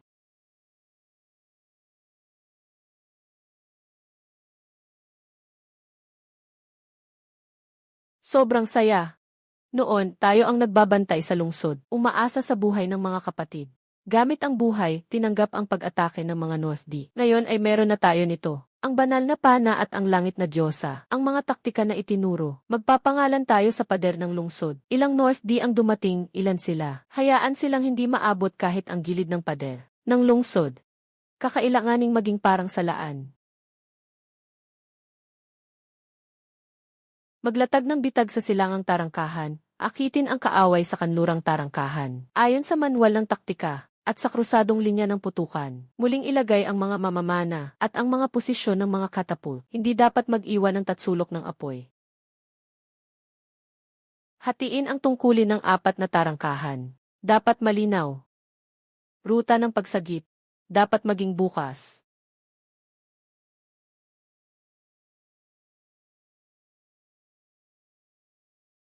Iulat. General, nasa ilalim na ng lungsod ang mga mangangabayo ng Hilagang D. 70,000 sundalo ang sumusunod. Malapit na silang makapalibot sa mga pintuan. Lahat ng tropa, maghanda.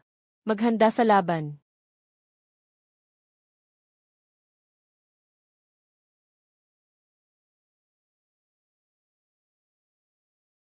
Hindi sapat ang mga pana at buso. Ito ay ginastos ko ng malaki para ipagawa sa nakatatandang estudyante ng mechanical engineering na nagdrawing ng magdamag na may bigat na katapult na pinabuting disenyo, Lu Huijin.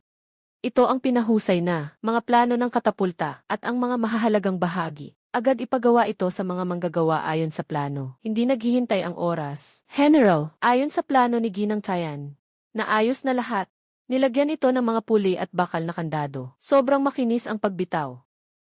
Pero hindi natin alam kung gaano kalakas ito. Ikarga ang dambuhalang bato. Subukan ang pagbaril. Bitaw.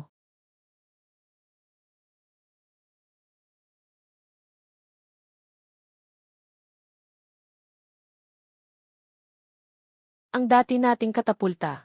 Maaari lamang itapon ng 300 hakbang. Napakalayo ng pagkakamali. Sa 10 beses, 8 beses na mali, itong pinabuting makina. Nakakatapo na ng halos 600 at ang lakas ay ganito pa rin. May ganitong pambihirang batuhang makina. Sumalpok ang hagdang bato ng bidi. Hindi pa nakakalapit sa pader ng lungsod. Kailangan ng mabasag ng husto. Kasama ang tao at sasakyan. Lahat ay gawing laman na karne. Mag-utos. Lahat ng mga katapult sa loob ng 3 araw. Dapat ay tapos na ang pagbabago. Pati sa tuktok ng pader. Iayos ng pantay-pantay.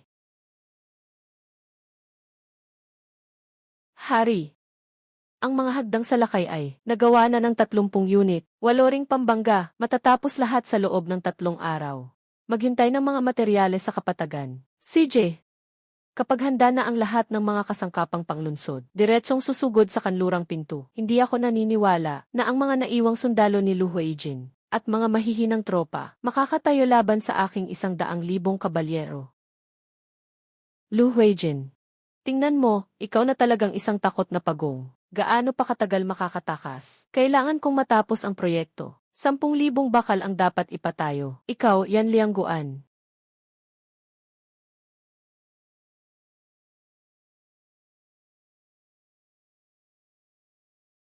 Sa mga sinaunang laban, ang pinakakinakatakutan ay ang pagsalakay sa gabi. Kailangan silang bigyan ng artipisyal na araw.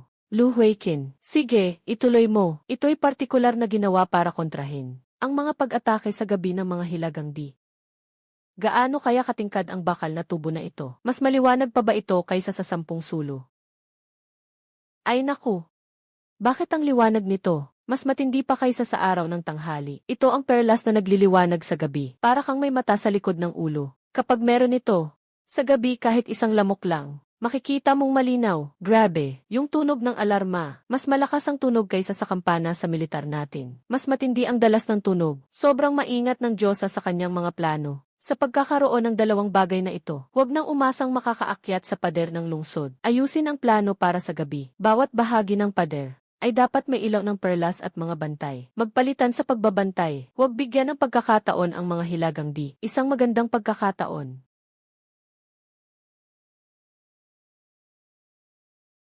Ulat.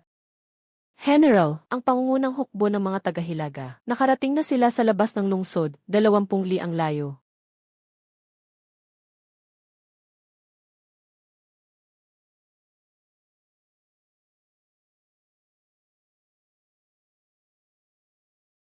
Mga opisyal at sundalo ng buong hukbo. Sumunod sa utos. Ipinagkaloob sa atin ng Diyosa ng Langit. Bihirang makalampas sa espada at panlaban. Galing sa Diyos na parang bakal ang talim. Tulad ng kidlat na nakakatama sa target sa 100 hakbang. Ang mga barbaro mula sa Hilaga ay sobra na ang pang-aapi sa amin. Nais nilang lusubin ang aming lungsod at pumatay ng aming mga mamamayan. Sa araw ng digmaan, hayaan mong makita ng mga lalaking ito kung ano ang tawag na parusa mula sa langit. Ano nang ibig sabihin ng pumasok at hindi na bumabalik? Patayin!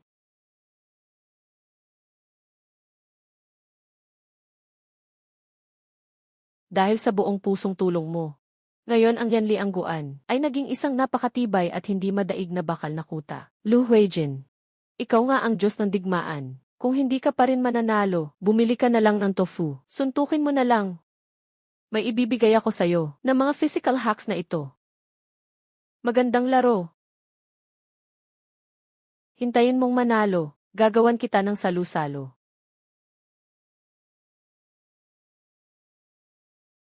Sang-ayon tayo dyan.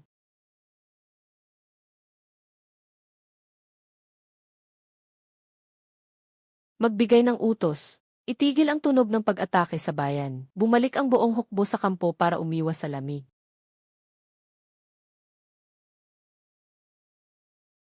Ang nyebe ay sobrang kakaiba. Masyadong manipis ang damit ng mga kapatid. Kung magpapatuloy ang lamig ng kalahating oras pa, may tiyak na may mamamatay sa lamig sa tuktok ng pader. Magbigay ng utos sa ibaba. Ibigay ang lahat ng mga coat ng kawal. Una sa mga kapatid na nakaduty sa tuktok ng lungsod. Malakas ang buhos. Bakit biglang bumuhos ng ganito kalakas na nyebe? Yung mga luma at sirang damit, hindi talaga nakakapagpanatili ng init. Bago pa man magsimula ang laban, magiging nagyelo na ang kalahati.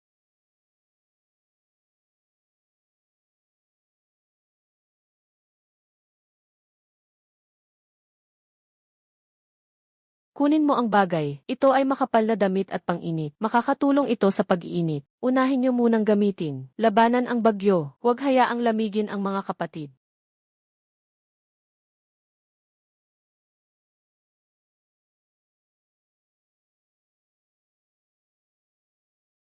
Ginoo.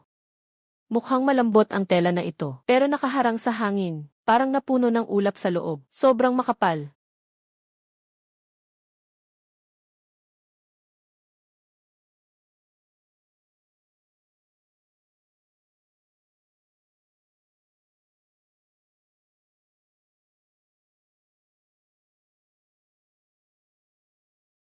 Diyos ko.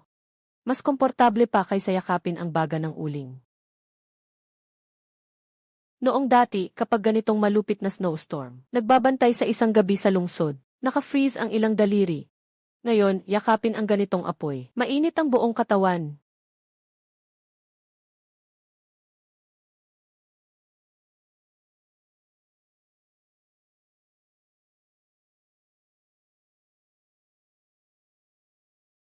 Bilisan, itayo ang telang pang-init. Mag-set up ng posisyon.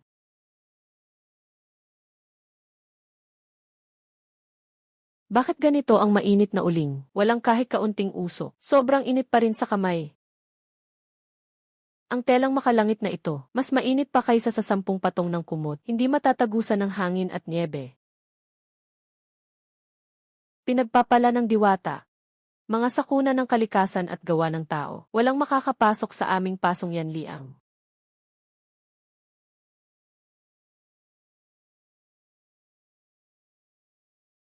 Ang tulong na dinala ng diwata sa gitna ng niebe, tila muling ipinanganak, ako ang kumakatawan sa 10,000 sundalo at mamamayan ng lungsod. Salamat sa Diyosa ng awa sa kanyang tulong.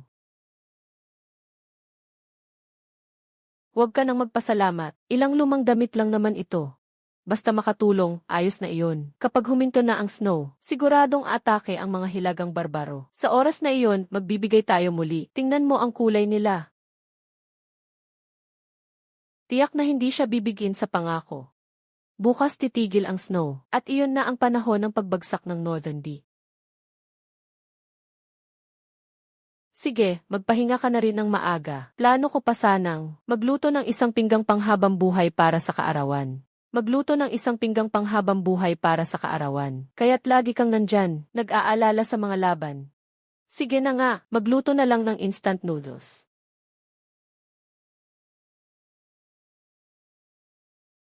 Ngayon ay ang iyong kaarawan. Ano bang malaking bagay ito? Talo muna ang mga bidi. Ginawa niya ito para sa akin, si Yan Liangguan. Ang daan-daang libong sundalo at mamamayan ay nagsisikap ng husto. Hindi pwedeng basta-basta tapusin ang kaarawan ng ganito.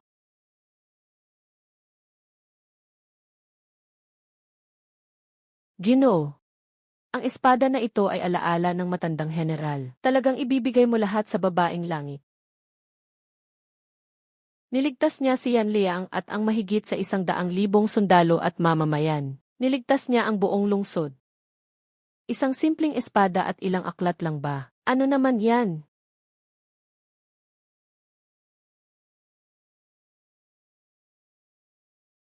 Maligayang kaarawan.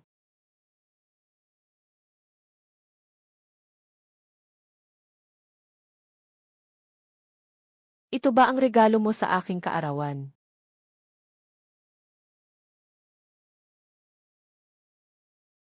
Ano ang nakasulat dito? Mga simbolo ng multo, puro mga bihirang karakter, walang kahit isang bantas.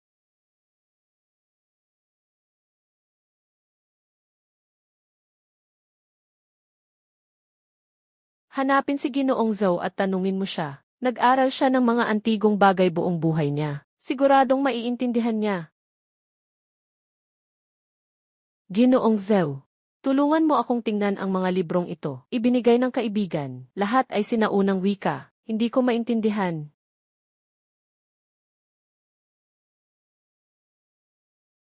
Ito ay lihim na aklat ng Haring Jing ng Dakilang Jing. Nawawala na ilang daang taon.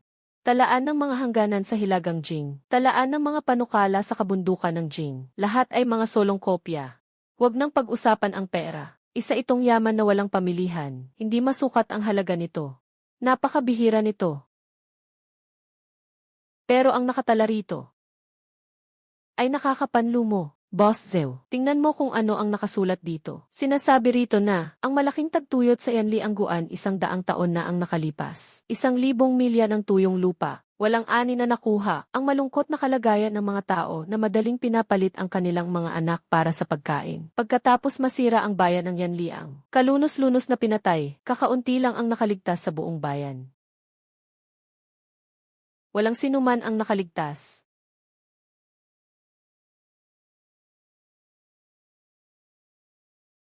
At ang general na nagbabantay sa Yanliang Pass, nasaan siya? Ang general ay pinangunahan ang natitirang mga sundalo sa 3 bantay sa pintuan ng lungsod, hanggang sa huling sundalo at huling bala.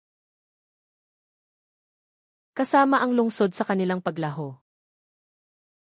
At pagkatapos, ang kilalang-kilala sa buong mundo, pinuno ng Jingbei na si Lu Huijin, ay nanatili dito, kahit na hindi nakaligtas sa kapalaran ng taglamig. Sa laban ni Dong Yu, nakasulat sa mga tala ng kasaysayan, 3 laban siya ay hindi umatras. Sa huli, siya'y tinaga ng mga palaso ng hilagang di sa puso. Itong Yandang Pass, napapaligiran ng kaaway sa 3 panig, nakatagilid sa isang walang takasan. Talagang ito'y isang sitwasyong 3 laban. Sino ang pupunta, sino ang lalaban? Sino ang pupunta, siya ang 3.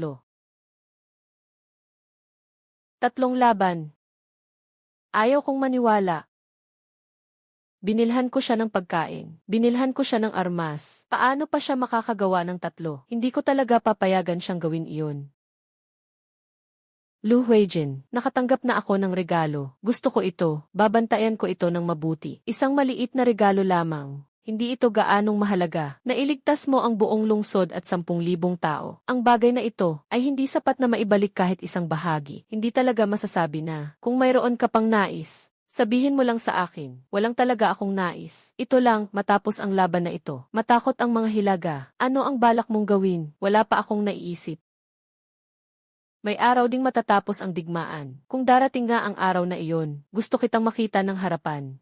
Patawarin mo kung ako'y mapangahas. Sinagip mo ang 100,000 sundalo at sibilya ng buong lungsod. Wala akong maibabalik sa iyo. Inutusan ko na kunin ang pinakamahusay na mga artesano sa buong lungsod. Sa gitna ng lungsod, nagtatayo ng pinakamataas na antas ng templo ng Diyosa. Ayaw ko. Ayaw ko ng anumang templo, at ayaw ko ng pagsamba ng iba. Lu Huiqin, hindi ba't tinanong mo ako kung ano ang gusto ko? Makinig ka. Gusto kong mabuhay ka. Hindi ko kailangan ang mga huwad na karangalan. Gusto ko lang na mabuhay ka ng maayos. Sui-sui. Sa totoo lang, ako naman dito, wala na rin akong gaanong pamilya. Nawala na ang lolo, ang natitirang mga kamag-anak, ay iniisip lamang ang pagnanakaw ng ari-arian. At pagsasara ng tindahan, maliban sa sirang tindahan ng bigas na ito, parang wala na akong dapat alalahanin. Ang usok mula sa inyong lugar ay nagbibigay ng init. Nakikita ang mga mamamayan na nagkwekwentuhan sa kalye. Sa tingin ko tuloy, dito talaga parang may bahay. Minsan iniisip ko na lang, masaya nang makita ng personal. Makita ang Yanliangguan na iyong binabantayan. Makita ang mga gulay na sabay nating tinanim. Makita ang niebe sa tuktok ng lungsod. Tingnan mo rin ang tunay na ikaw. Kung nais mo, hintayin mong matapos ang laban. Gagawin ko ang pinakamalaking seremonya para salubungin ka. Ang pintuan ng Fai Linggon ay laging bukas para sa iyo. General, hindi maganda. Ang hukbo ng BD ay kumikilos sa gabi upang sumugod mula sa likuran. Anong nangyayari? Nanghihimasok ang BD habang nakayelo ang ilog dahil sa malakas na snow. Nagpadala ng 10,000 elite. Balak nilang dumaan sa likod ng bundok. Gusto nilang samantalahin ang ating kahinaan sa gitna ng malamig na gabi at sabay-sabay na sakupin ang lungsod. Agad na magtipo ng 3,000 elite sa magkabilang panig ng likod ng bundok. Maglatag ng mga tagong puwersa, itulak pataas ang mga pinahusay na katapult, at ang mga compound na pana, itulak ninyo lahat pataas, ihanda ang mga gumugulong na bato, mga kahoy na pambugbog. Kapag nangahas silang pumasok sa bangin, pukpukin ninyo sila ng malupit para sa akin. Ako na ang mag-aasikaso nito. Hayaan silang walang makabalik.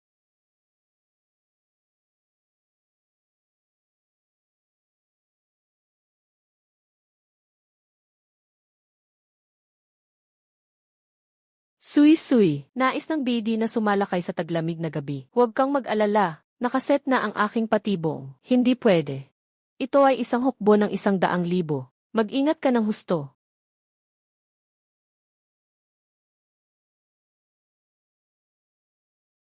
Sui-sui. Hintayin mo ako. Hintayin mo akong bumalik. Lu Huiqin. Lu Huiqin, anong nangyari sa'yo? Bakit nag-freeze ang screen? Lu Huiqin. Magsalita ka na.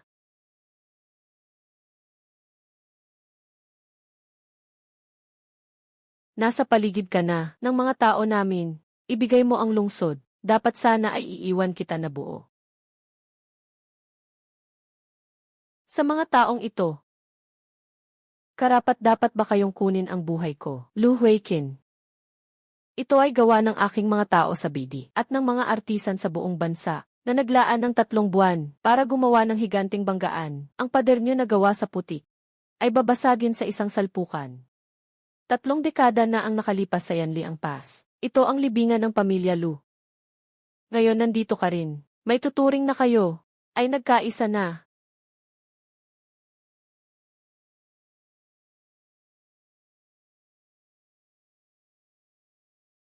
Sugod.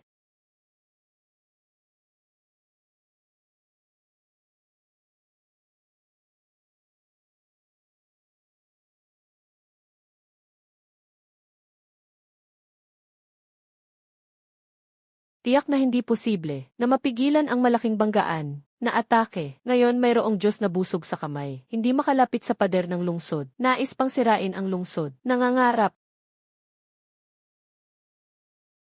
Ibigay ang buhay.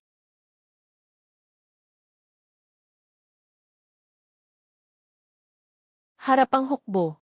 Hawakan ang pangunahing puwersa ni Lu Huiqin. Papasok tayo mula sa likurang bundok. Paghihiganti mula sa harap at likod. Kahit na magpabilis pa siya, mahihirapan siyang makalipad.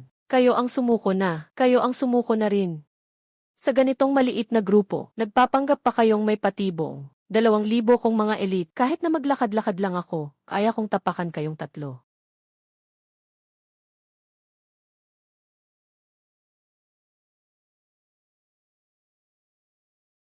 Karaniwang bomba ng langis. Apoy mula sa langit. Ipinadala ng mga Diyos ang apoy mula sa langit.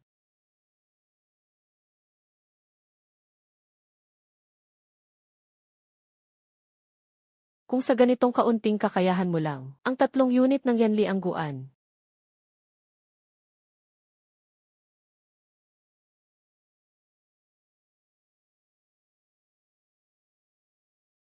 Nanalo nga sila. Noong mga nakaraang taon, kailan sila nakapagtaboy, hindi nagagalak ang mga sundalo ng kaaway. Nawala ang bigas matapos magluto. Nawala ang tao. Lahat ng pamilya ay nagdadalamhati. Hindi makapagsalita sa sobrang iyak. Sa pagkakataong ito, sa wakas, totoong malaking tagumpay ito. Nanalo ang general, naway pagpalain ng Diyosa. Sa susunod, hindi na tayo magugutom.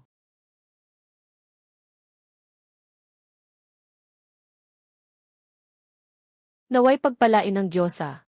Mighty ang general. Naway pagpalain ng Diyosa. Mighty ang general. Nakahanda na ang salu-salo. Saan ka pupunta? Kumain na kayo. Babalik lang ako sa tent. Sui-sui. Nanalo tayo. Umurong na ang mga bidi. Nabuhay ako.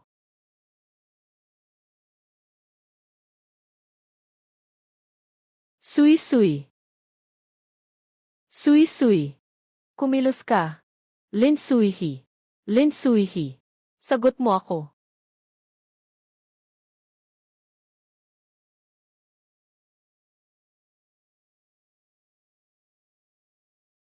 Sui-sui. Napanatili ko ang Yanshan Pass. Pero ako. Pero nawala ka.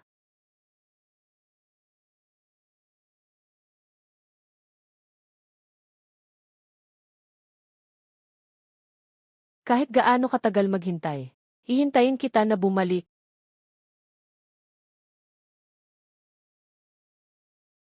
Lu Huiqin. Magsalita ka. Huwag mo akong takutin, okay? Sinungaling. Hindi mo ba sinabing nanalo ka? Kita-kita lang ba? Ginamit na ang kahon na ito.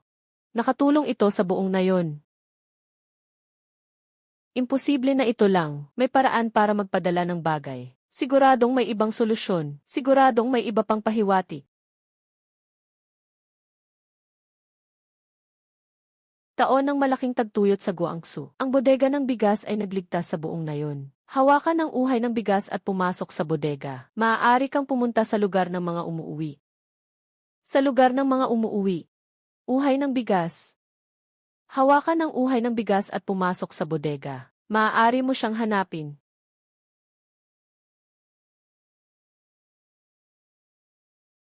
Lu Huiqin. Maghintay ka sa akin.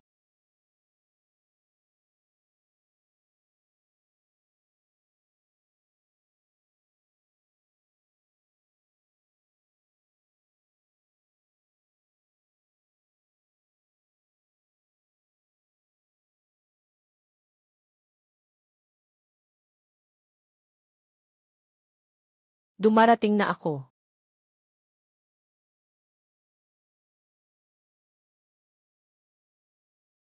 Sui-sui.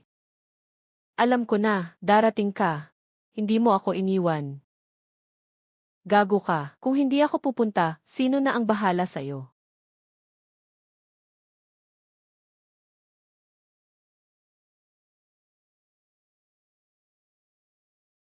Salamat sa ginang, dito sa ating hangganan, na isang malamig at mahirap na lugar, ngayon, ay naging mayaman sa buong mundo, nakamalig ng mga butil.